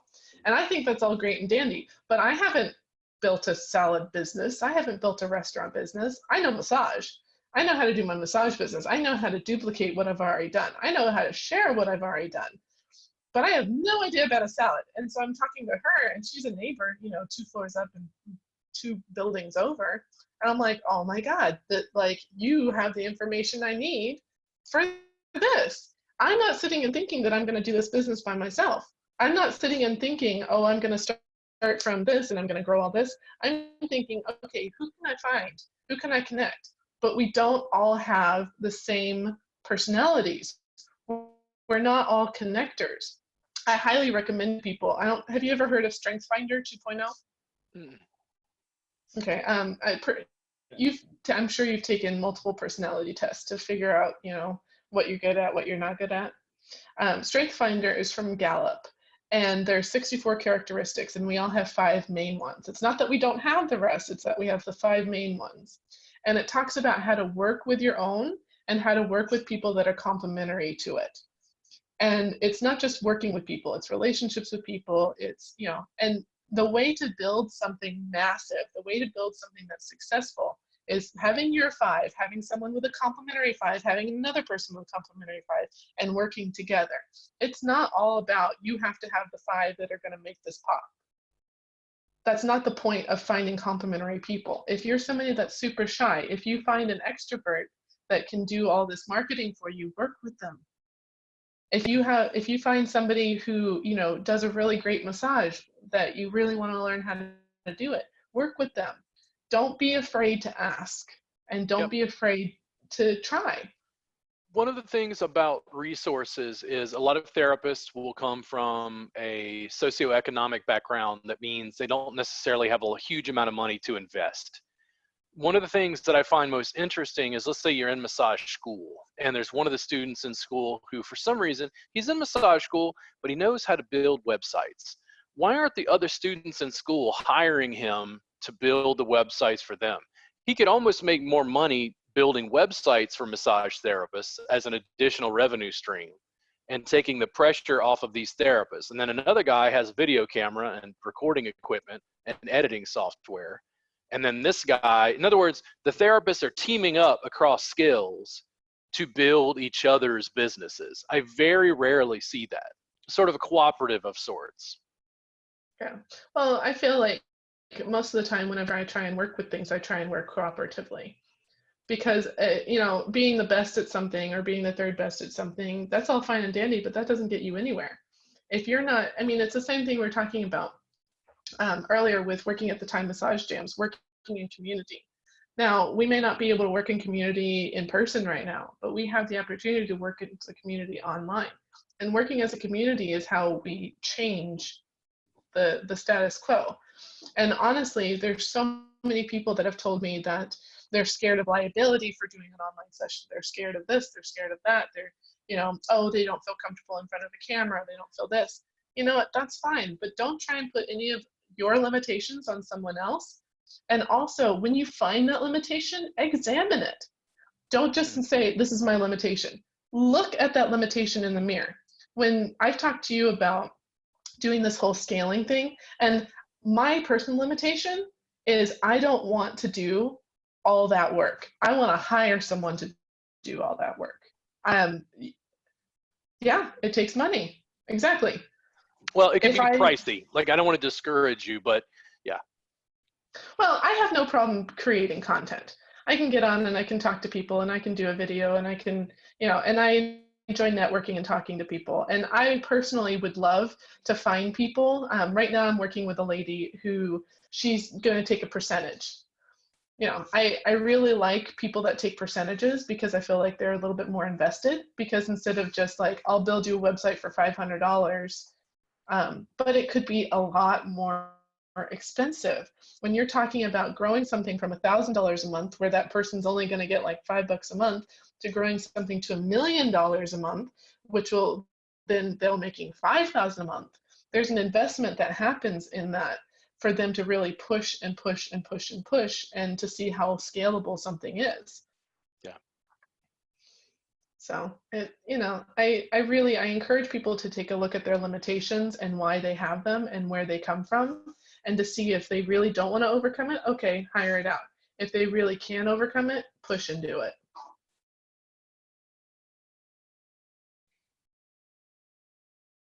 People would ask me how I got comfortable on camera, and I always tell them I just feared poverty more than haters. It's like, listen, I'm brash, I'm arrogant, I'm a white guy in America, not the most popular person in the world. I draw enough clients and I draw enough students to pay my bills, and I work for myself, and I wear Pink Floyd t-shirts, and nobody tells me otherwise. Like, to me, from an entrepreneurial standpoint, it doesn't mean I make millions of dollars a year, but I live the life that I want to. Oh. Well, I mean, I traveled 8 months last year. I remember when I was in massage school, I was thinking, God, wouldn't it be nice just to have 6 weeks off a year? Like, because at that point I had a day job and I had 2 weeks off a year. And the only reason I had 2 weeks is because I had negotiated with my bosses, because I wasn't supposed to get another week for, I don't know, I think it was 3 more years. And I said, well, if you want to promote me, then you need to give me another week off. And I just wished and wished so hard to have 6 weeks off a year. That's all I wanted. And then last year, do 8 months, and then still be like, well, what am I going to do this year? It's phenomenal what you can do based off what you really want. I mean, there's a lot of things that I don't do that other people do. Like, I usually buy most of my clothes secondhand, or I buy one really nice piece. I don't go shopping. I don't have expensive purses. Yep. I don't have expensive things. When I spent a month in Italy, I think I stayed in a nice place. I I stayed in several nice places, but I didn't spend more than $20 to $25 a night staying in those places. There was some times where I would like talk to a bunch of people and be like, hey, do you guys all want to rent a really nice Airbnb for the night? And so we'd get like this five-room mansion, and we'd each have chipped in like $30 for the entire night, and we got a $250 mansion. Your lifestyle. So the other day I was talking to someone, and he said, I want to make a bunch of money and then I want to redo my lifestyle. And I'm like, that seems wrong. Aren't you supposed to reevaluate your lifestyle before you start trying to make the money? Like, aren't you supposed to figure out what it is that you want before you make the money? Like, sure, you can reevaluate later again, but without a goal and without figuring out what it is you really want. Do you want more time off? Do you want to travel? Do you want to spend more time with your kids? Do you want to have that really expensive car? I know a massage therapist, John Gibbons, met at the World Massage Championship. He races fast cars, and he does diving around the world, and he does classes around the world. He books out like a book a year, and like he's got, in my mind, he's got a very, very like lavish lifestyle. Now, do I know him and do I talk to him every week? No. But when I see that he has these, these beautiful cars or these, beautiful diving excursions in the middle of some ocean somewhere that I've never even heard of, I'm like, damn, that's a possibility. If I we don't all have the same possibilities, but we do all have the choices that can lead us to something that's closer to what we want. Yeah. And that's where American freedom, the sense of you can create pieces of your destiny. I'm a big, big fan of getting people to dream and then saying, okay, now how do we manifest that? And they're like, oh, that's a lot of work. And I go, yeah, but is that what you really want? Well, and it's also work backwards. Very frequently people want a pathway forwards, but it's easier to work backwards. So once you figure out what it is you want, Somebody who was very wise, who did startups for a living, he says, throw all the things you want down on a page and then box them in. And then once you box them in, work backwards. So the biggest one to the smaller one, to the smaller one, to the smaller one, to the smaller one. If you want to be a world famous singer, well, what's right before that? You have a world famous concert. What's one step before that? You book the concert. What's one step before that? You're advertising for the concert. What's one step before that? And you step until you're exactly where you are right now, right here. And you have this guideline in front of you. Now, is that guideline going to be perfect? Is that going to be exactly what? No, but you have a place to start. Yeah. I don't think, my business, I never thought I would teach online. That wasn't how I started at all. I was just I love this, I want to share it. And I started doing that, and then it started to shift and change. Where I'm at now, doing a 2-hour podcast with someone in Washington State, is not where I thought I would wind up 10 years later. Other people are still asking me, they're like, I don't understand why you make all those YouTube videos. And I go, global reach to an audience, and a percentage of these people become fans and followers and friends and allies and colleagues, and then they buy stuff, whether it's in person or online or whatever, and things continue to grow and build, and you have connections. When I talked to you and said, hey, I need a place to rent, you're like, oh, Joe Levin. It's like, that's the thing, it's networking. A colleague was giving me a place to rent. Joe was going to make money. And it just cycles around because we're able to share resources, because I need a place in Washington and I don't know the geography of where to rent. Yeah. Well, and it's all about not being afraid to ask and not being afraid to let people know what it is you need and, what's going on. We don't want to, I know personally, sometimes I get into this kind of a little bit whiny zone, where I'm talking to like a dear friend, and I'm talking about the exact same thing that I bitched about a week before. And I still haven't changed what it is I need to change to get out of that, right? And you know what? That's okay. That's fucking okay. But I also realize that I'm the one that's not changing it. I realize that that's where I'm sitting at, instead of, making the change on it. But it's okay to have all the different emotions. It's okay to be angry, whiny, sad, scared. Those are not the problem. But not being able to ask for what you need, I think that's the problem, honestly. Not being able to ask for what you need and not being able to take a no. Yeah. Communication in the age of, so pre-pandemic, Me Too, like people's capacity for communication. You talked about like couples, working with couples and seeing the communication and how the communication changed.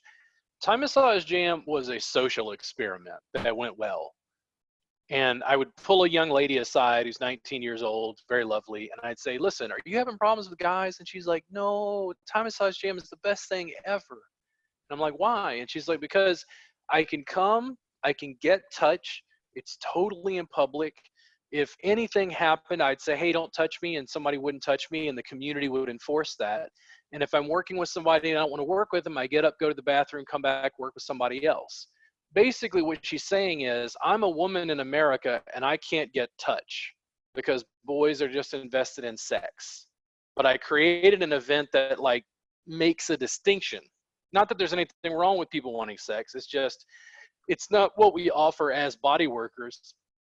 And when people don't have a context to be able to figure out how to communicate, to get consent for touch, that even if it is non-sexual, it's like if I was at a party, and having a beer, was talking to you and offered to rub your shoulders, people make certain assumptions about that sort of thing, even if that's a fairly, puritanical thing. In other words, there's no untoward notions or intentions intended. People in America in a puritanical culture are just weird about touch. And personally, this is me, I get freaked out at people's communication. They're like, you're so direct. You're so forward. And I'm like, how do I get consent from you if I can't ask you a question and have you answer me? Yeah, well, I mean, I think that it's definitely a culture thing. I have talked in a lot of different cultures and talked to a lot of different people, and it's not the same everywhere.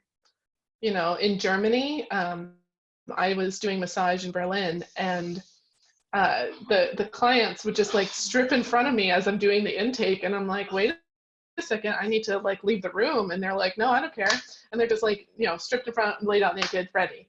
And I'm talking to the people in Germany, I'm talking to people in Berlin, and they're like, and they're booking 30-minute massage sessions, and I'm like, okay, I do these sometimes in the States, but I don't normally do these. And they're like, yeah, well, statistically, if I get 30 minutes a week, I work better. And the it's literally, they were basing it off of science, and they were basing it off of like 30 minutes a week of touch Yeah. makes me perform better, which is why I'm doing this. And it's no big deal because like it's just a body. You go to spas. I mean, I go to spas. It's one of my wonderful things. I love them so much.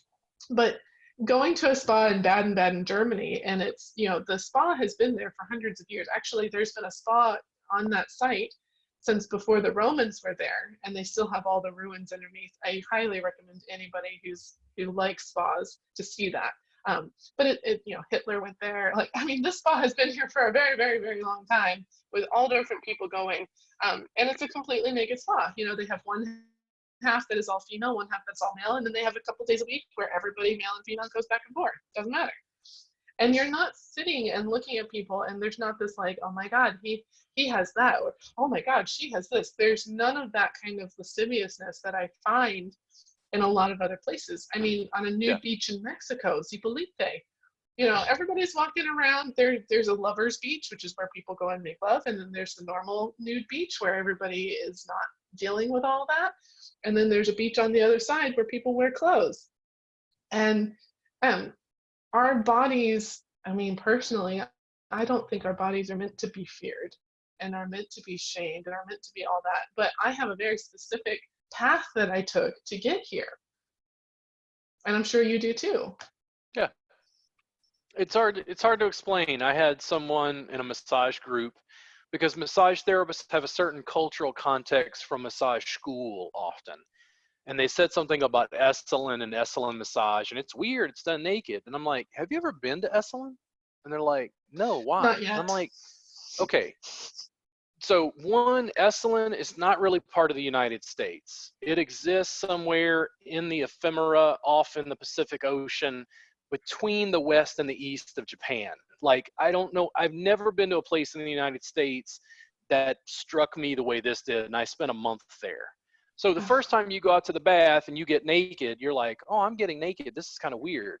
And then you go jump in the naturally fed hot springs and you sit there for an hour while the waves crash against the rocks.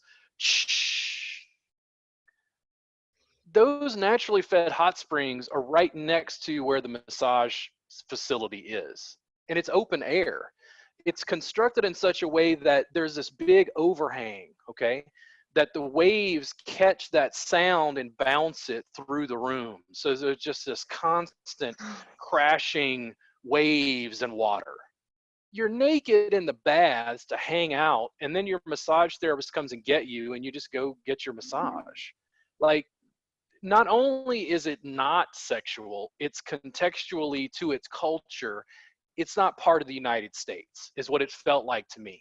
Like, it was so completely acceptable, it just created this slightly different culture within the United States. I mean, I know geographically they're in the US, it's in Big Sur, but it's not the same cultural context, and that's what's very hard to explain to people who've never been to a Turkish bath, a hammam, and they've never been in a sauna in Finland with a Finnish family, where the whole family gets naked.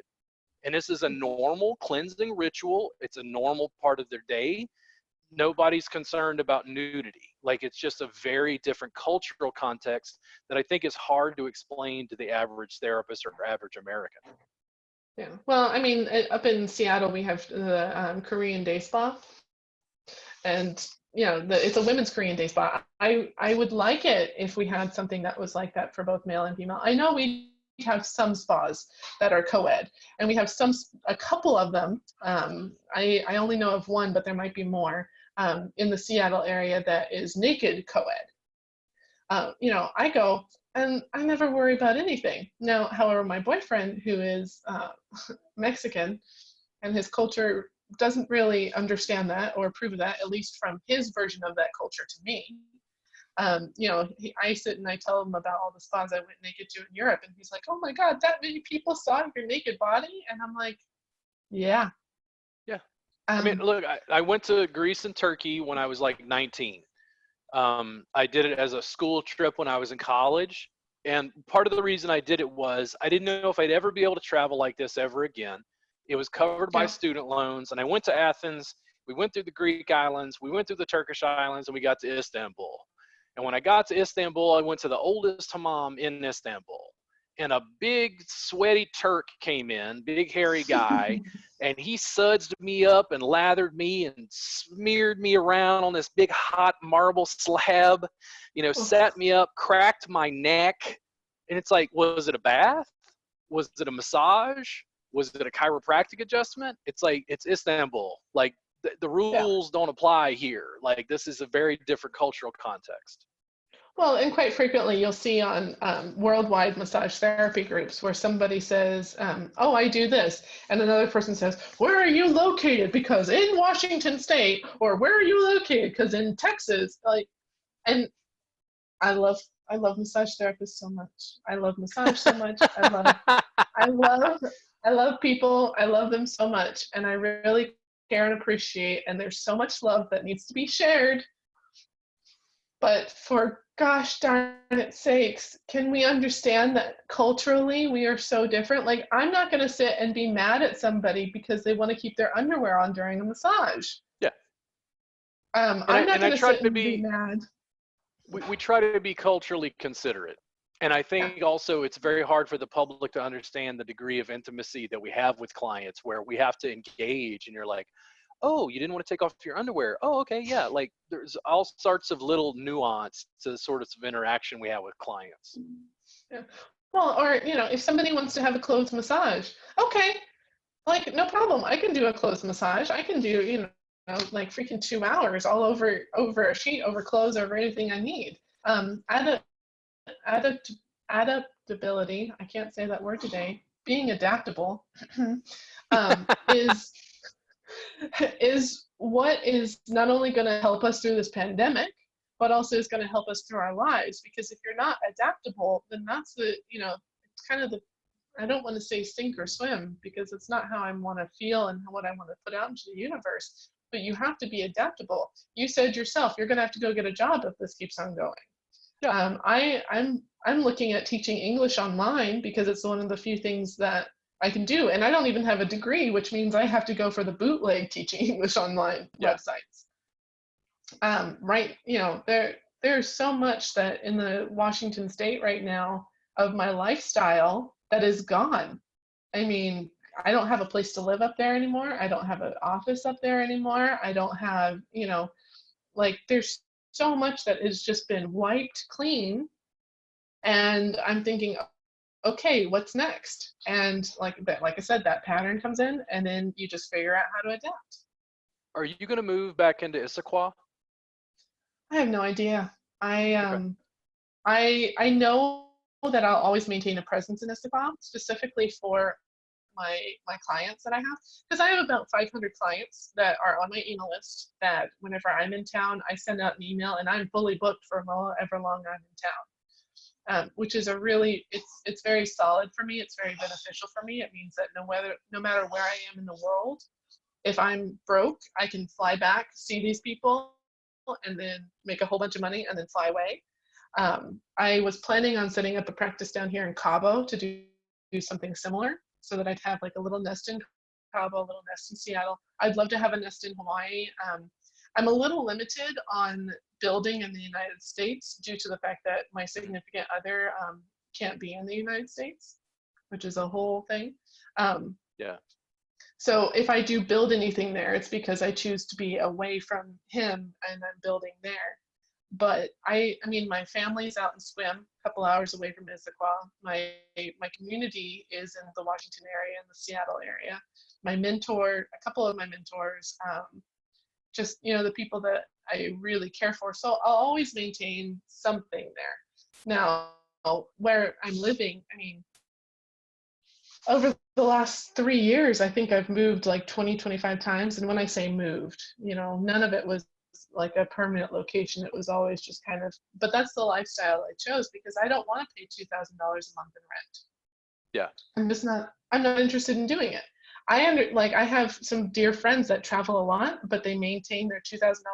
Now, when I say they travel a lot, they travel like 4 times a year for about 2 weeks to a month. They're massage therapists, and they have a kid, and but this one in particular I'm talking about, she does the most amazing relaxation 2-hour massage. I go, I pay her, and I am gone. I am outside of my body. I'm not back in. And she has that kind of clientele that if she's gone for a couple weeks, they'll wait. So different lifestyles are available to massage therapists if you reach for it. Yeah. Now I have another massage therapist friend who does all clothed massage, has 2 kids, and is living in low income housing, but she doesn't, she works only when she can have people take care of her kids. And she has a little garden, and she's very happy, and she's doing, she's creative, and she can still, your lifestyle is based off of what's really important to you. Yeah. The challenge that I would have, when I went to Hawaii, it's one of the places other than Esalen, other than that Big Sur area, that really drew me in.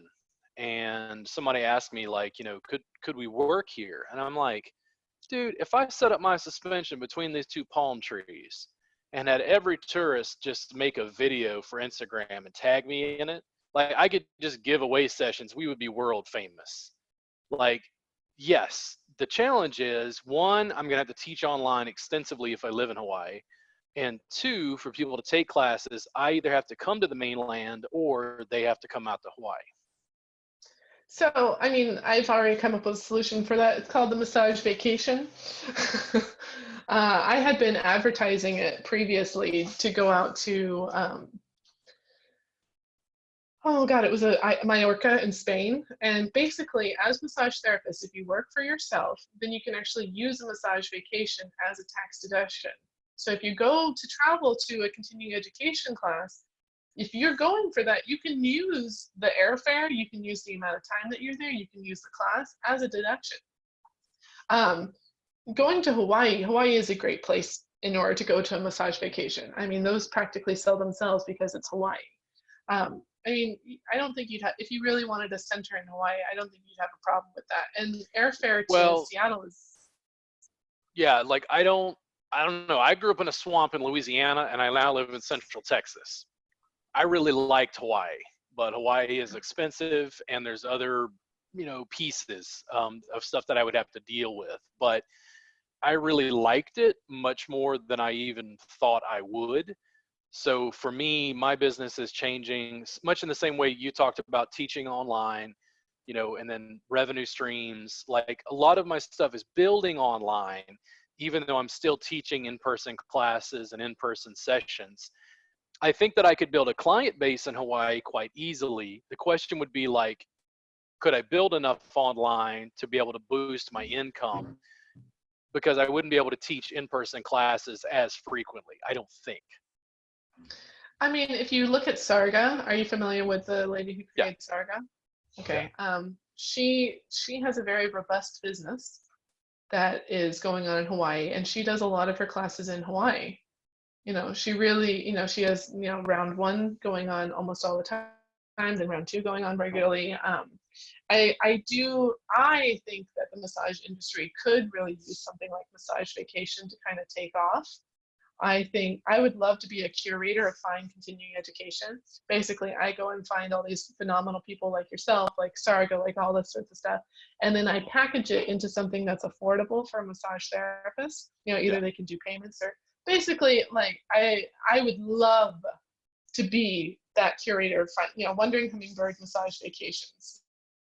What kind of massage are you looking for? Oh, I want Thai massage, or I want this, or I want that, and then figure out how much the thing. That's a lot of back end work, but I already have so many amazing connections from the World Massage Championship and from the people that I've met online and from the people I've met in person that, you tell me what time of year you want a class and what kind of class you want, and I can probably hook you up with the person you need. It's not going to be a big ordeal. And, we all have to take breaks. I know, there's people, we all have to take breaks. Sitting and thinking that we can work 5 days a week for, 20 to 40 hours a week and maintain our hands, maintain our arms, maintain our body. I don't find it feasible. I mean, I know a massage therapist who does insurance work, and he does 8 clients a day, 6 days a week. And I don't understand how he does it. Like when I give him a massage, his body is all sorts of whack. And he only gets a Yeah. massage every couple of months. Why are we only getting a massage every couple of months? Sorry, that's a whole nother tangent. Money and time. Well, the other thing is the Thai massage jam. They're like, well, your sessions are expensive. I'm like, Thai massage jam's $5. And they're like, oh, but it's like a full session. And I'm like, it's almost free, guys. Like the rent goes to the facility. Like, do you want a free hour? Like, I just give it away. The only way I knew how to draw interest in what I was doing was just to give it away. And that's adapted online quite well. Well, and what's amazing is if we taught the people around us how to massage, maybe we'd get more touch. Well, if we the other didn't think part that is we maybe had the our lockdown. social issues wouldn't be so bad if people knew touch, could separate touch for sexuality, and actually be able to verbally get consent from people. Oh yeah. Well, and if we could just take the word play back from the pedophiles, apparently. Sorry, I probably shouldn't have said that, but I got a lot of flack for telling people to come and, hey, come play with me. We're gonna get together and we're gonna do a massage party and we're just gonna play. And people were like, if I told a doctor I worked with play, they would kick me out of the hospital. And I was like, that's the doctor's fucking problem. If the doctor is sitting and thinking that the term play in their work is a negative source, if someone's sitting and thinking that because you say play that you're a pervert, if you say play that, if I say I'm going to go play with your kids, are you really thinking that I'm saying something weird? If I say I'm going to play during my massage, are you really thinking? Because in play, in that creativity is where we find and create. And if we're not allowed to play in our work, what is the point in doing our work? Language, semantics, interpretation. Yeah.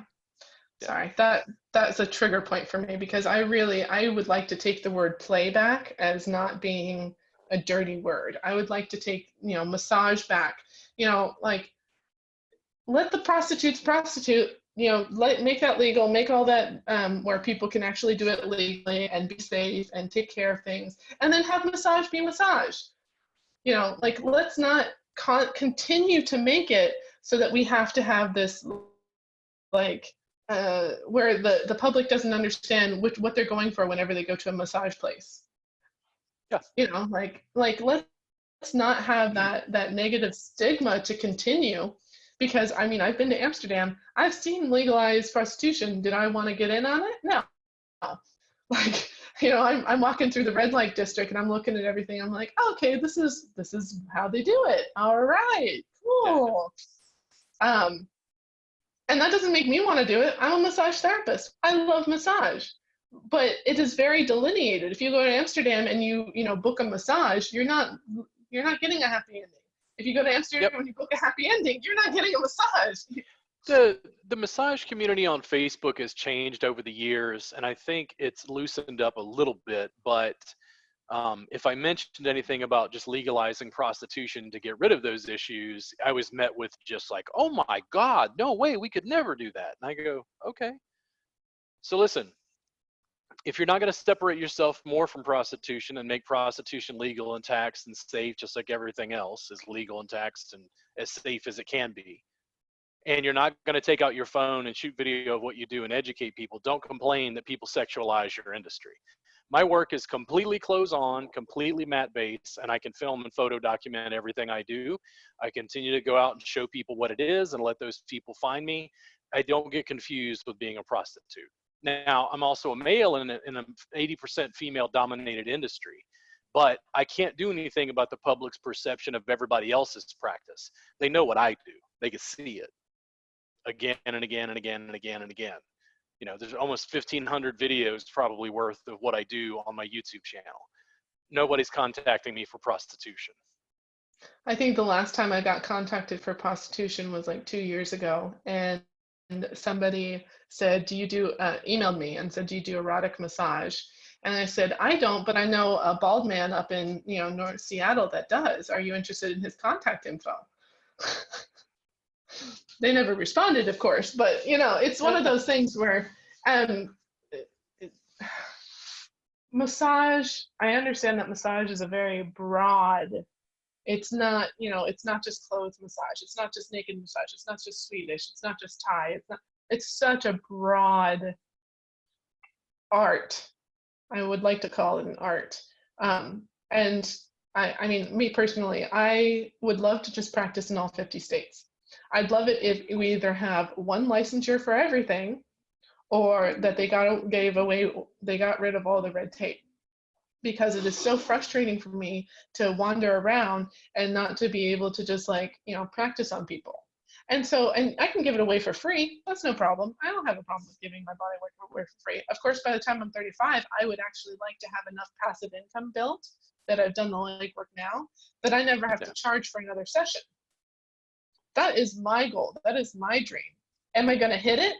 Who knows? I still, I have 6 years. We'll see how it goes. We'll see how much work I put in now to see where I go then. But I want to, the constant of, one state don't have to have a license. This one you don't. This one you don't. We don't have a union. We don't have, we're supposed to have, AMTA and AMBP. And I'm not knocking anything that they do. I'm not well informed enough to say what they do or do not do. But the fact that I went to Hawaii and I went through all the hoops to get my license, which was ridiculous, to say the least. Ridiculous. And then, I haven't even gone back and practiced, I did all these things and I haven't gone back. And yet I can go to Berlin and I can work and it's not required, and if I make underneath a certain amount of thing and this and that way. And, I'm all for being ethical and moral and legal. I also understand that not all things legal are moral or ethical.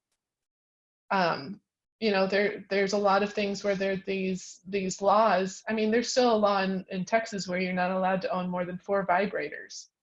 It's still a law that is on the books in a place in Texas. And it's like, okay, who's going to tell me how many vibrators I have? Who's going to tell me how, what's going on? Like, you're in promotion of American liberty. It's just, it blows my mind that that people really connect legality with ethical, even at this point in time, because slavery was legal. Reporting undocumented immigrants and sending them into, ICE camps where they basically don't know how long they're going to be in or out.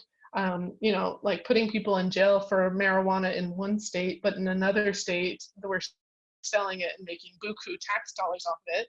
Like, legality is, well, it's legal.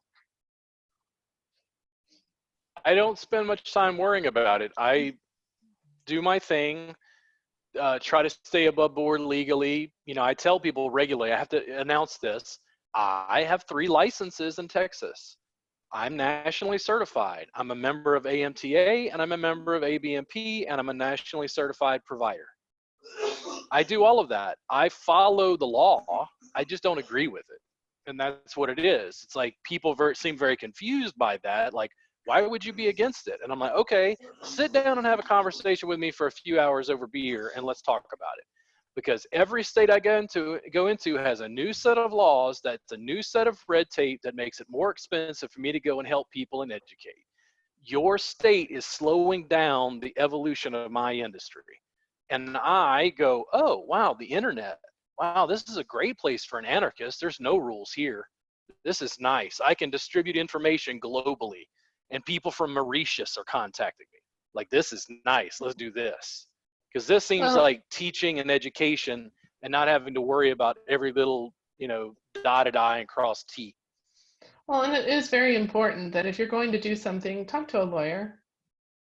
Just talk to one, just talk to them. Worst thing that they say is that's not legal. And then you make an educated decision about whether you're going to continue to do an illegal activity or you don't. Yeah.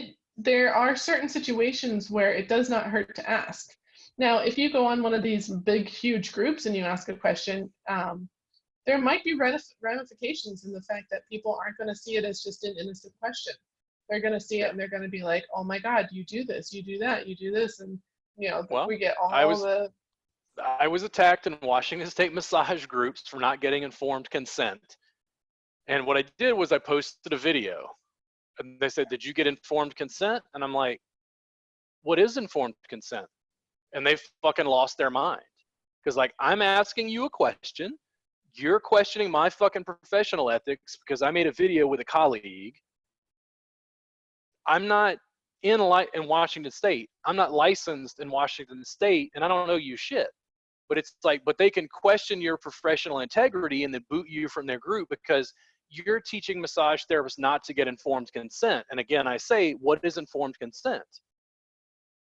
Do I have to describe how long the session is, how I'll be interacting with the person's body? Like, how far do you go? I live in Texas. We have different laws. We have different rules. You guys sit on your high horse thinking you're healthcare providers. Well, I'm not. I'm under the Texas Department of Licensing and Registration. It's like, it's a different scenario. I'm teaching stuff online. If you don't like what I teach and you want to boot me, just be honest about it in the fact that you don't like I question your authority. That's all. But like questioning people's professional ethics, I've had people threaten my national certification providership. They're like, well, it would be a good idea if you stopped talking, Robert, because people could report you to the National Certification Board. And I'm like, report me for what? For you not agreeing with my opinion on something? It's like, guys, you're playing like police and Gestapo around something that you just don't like my message. I don't give a shit what you think. You don't I've control me, and you don't control me from a licensure standpoint. I've had you've never received work from me, but you're probably a little bit familiar with the work I do. A lot of the LOMI training I did, I did, in the belly and in the attachments of the hips and that whole and that is one of our informed consent areas in Washington State. And I was working on another practitioner. Her name's Ariel. She actually has her own education standard. She's phenomenal. I mean, absolutely phenomenal. At not the end of her session, but the beginning of her session on me, she was like, I was really surprised that you didn't do informed consent for the hip work. I love the work you were doing, but when you were doing it, I expected you to say something before you just started doing it. And so me and her actually sat down because I don't like doing informed, like whenever I'm going to do chest work, I don't want to have Yeah. to stop in the middle of a session and be like, okay, I'm going to work in your chest area. Is that okay? For Yeah. me, that really disrupts the flow because when I'm getting into massage, I get into this flow state. And in that flow state, it's just everything that's going on, that's happening, that's flowing, that's like coming in, that's going out. I'm not sitting in like, okay, I need to stop. But I do. Me and her figured out a way to be able to communicate with my client before the massage, an informed consent routine. And she didn't come after me in a negative way. She didn't say, you're doing this wrong or any of that sort of stuff. She was very like, I was just surprised. And at first, when she said that, I was like, well, wait a second, you're a massage therapist too. And then I sat and I thought, I was like, okay, what can I get from this instead of being upset by it? And we created how I do, okay, before the massagers say, I might touch here, touch the belly, do on the hips, and then touch my butt. And I say, I may touch any of these places during our massage. Are any of those not okay with you? And the client will say yes or no. And then I say, during the massage, is it at any point you feel uncomfortable, too much pressure, too little pressure? You want me to stop working on whatever I'm working on? Speak up, please let me know. This is all part of that communication piece that we were talking about earlier, that it is our duty, in my viewpoint, it is our duty to be able to use with our clients, with our family members, with the people we interact with on a daily basis. It's that kind of good communication structure. And so now, I do my informed consent at the beginning of my session every time. No problem. I did it with her. She absolutely loved it. And I get to do, the really deep work that I find people say, I've never been touched there before. Mm-hmm. I mean, you have people sign paperwork, you have people sign off, The question was, what is informed consent in Washington State? I'm like, well, what do you think informed consent is? Like, you have different laws. Like, I'm posting a video on the internet. I'm not Mr. Pure Relief. Like, my work is clothed. Like, what the hell is going on? Like, what I do is legal in your state. But it's like, well, we don't like you and your opinions. I'm like, well, you can go fuck yourself. I don't care if you don't like my opinions. And if you won't let me in your group, I'm just going to run ads in your state anyway. Like, you're not going to stop me because you don't like what I do. Well, a lot of people don't like what I do, but it's not going to stop me from like working with the clients and students that I want to work with. You're just being some indignant gatekeeper. Like, oh, you're a Facebook group admin. Congratulate yourself and your authority. Well, I mean, somebody posted about COVID and the Department of Health sending out their thing. And what I understood, and what I did is I commented and I said, what I understand from what you wrote, and I paraphrased it. I didn't say what I understand. In my mind, I was like, so what you're saying is, and I wrote it, and in the response, I mean, she used like 2 or 3 cuss words, and like I said, I mean, obviously from this conversation, I used the F word, but there was like 2 or 3 cuss words, and basically like, you're the problem and you're what's wrong, and I'm like, I was just trying to paraphrase what you said. Like, I'm not sitting and trying to, and she was like, what are you trying to do? Make me fail? Set me up to fail? And I'm like, no, I'm sorry I upset you. And her response is, you didn't upset me. And I'm like, okay, so you cuss, you use exclamation points, and use, cap lock because I didn't upset you, because what I said didn't bother you. All right. There's so many, and during pandemic, it's going to be worse. People are going to be more reactive. People are going to be more hateful. And it's not because of what you're doing. It's because of what's going on for them. Sure. I mean, I can't continue to put out a message without drawing people who don't like it. Who are like, I don't like the way he dresses. I don't like the way he talks. I don't like the shirt he wore. I don't like, he doesn't get informed consent. They can make up shit. It doesn't matter. There's no ethics in our industry. Like individuals, individuals will just trash you if they don't like you. It's the internet. It's like, oh, people have opinions about me. Well, welcome. So I think we'll go ahead and finish up. Can you tell people where they can find you again online? All right. So I do have a Facebook group. It's called Awesome Beings of Massage. I personally, if anybody asks questions, I'll respond. If nobody asks questions, every once in a while I post stuff. You're welcome to post stuff. I am fine with self-promotion as long as it is massage industry related and positive. I'm not really okay with negativity. I am okay with questioning, because I think questioning is very important. So it's called Awesome Beings of Massage. I am on Facebook, Elise Volkmann. They won't let me change it to Wandering Hummingbird on Facebook. Anyway, I'm on Instagram, wandering_hummingbird. My Instagram is just a bit about my travels. It's not usually all that much massage related. It's just kind of like a peek into who I am. I only got it from my parents, which might change because I need to do more social media. And then, yeah, I'm on a bunch of groups. I am wanderinghummingbirdmassage.com is my website. If anyone wants to reach out to me and sit and ask questions and visit, I love talking to people. I love trying to inspire people. I love being inspired. There are so many people in our industry that are so inspiring.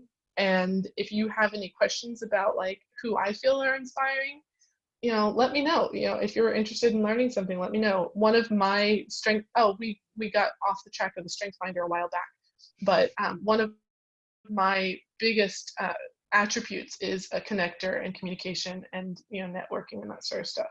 So it's very easy for me to connect you with who you want to talk to. And I'm also not a scaredy cat, so I will just randomly message somebody and be like, hey, which is, I think, what I did to you, Robert. Yeah, but it works, connecting with people. So listen, guys, thank you so much to Elise for coming on the program. I really, really appreciate it. I'm going to talk to you on the podcast here again soon. I don't have like a set schedule. I just have people on as I can. Thank you so much for supporting the podcast. You can find me online, RG Wellness, Robert G Wellness, various platforms. There should be some links down below the podcast. And if you want to support the podcast, you can do so on Anchor. I believe you can sort of subscribe and pay like $4.99 or something a month to be able to support the podcast. It gives me a little bit of residual income to continue working on building this as like an interview platform. So thank you so much for joining us, Elise, and I will talk to you all very, very soon.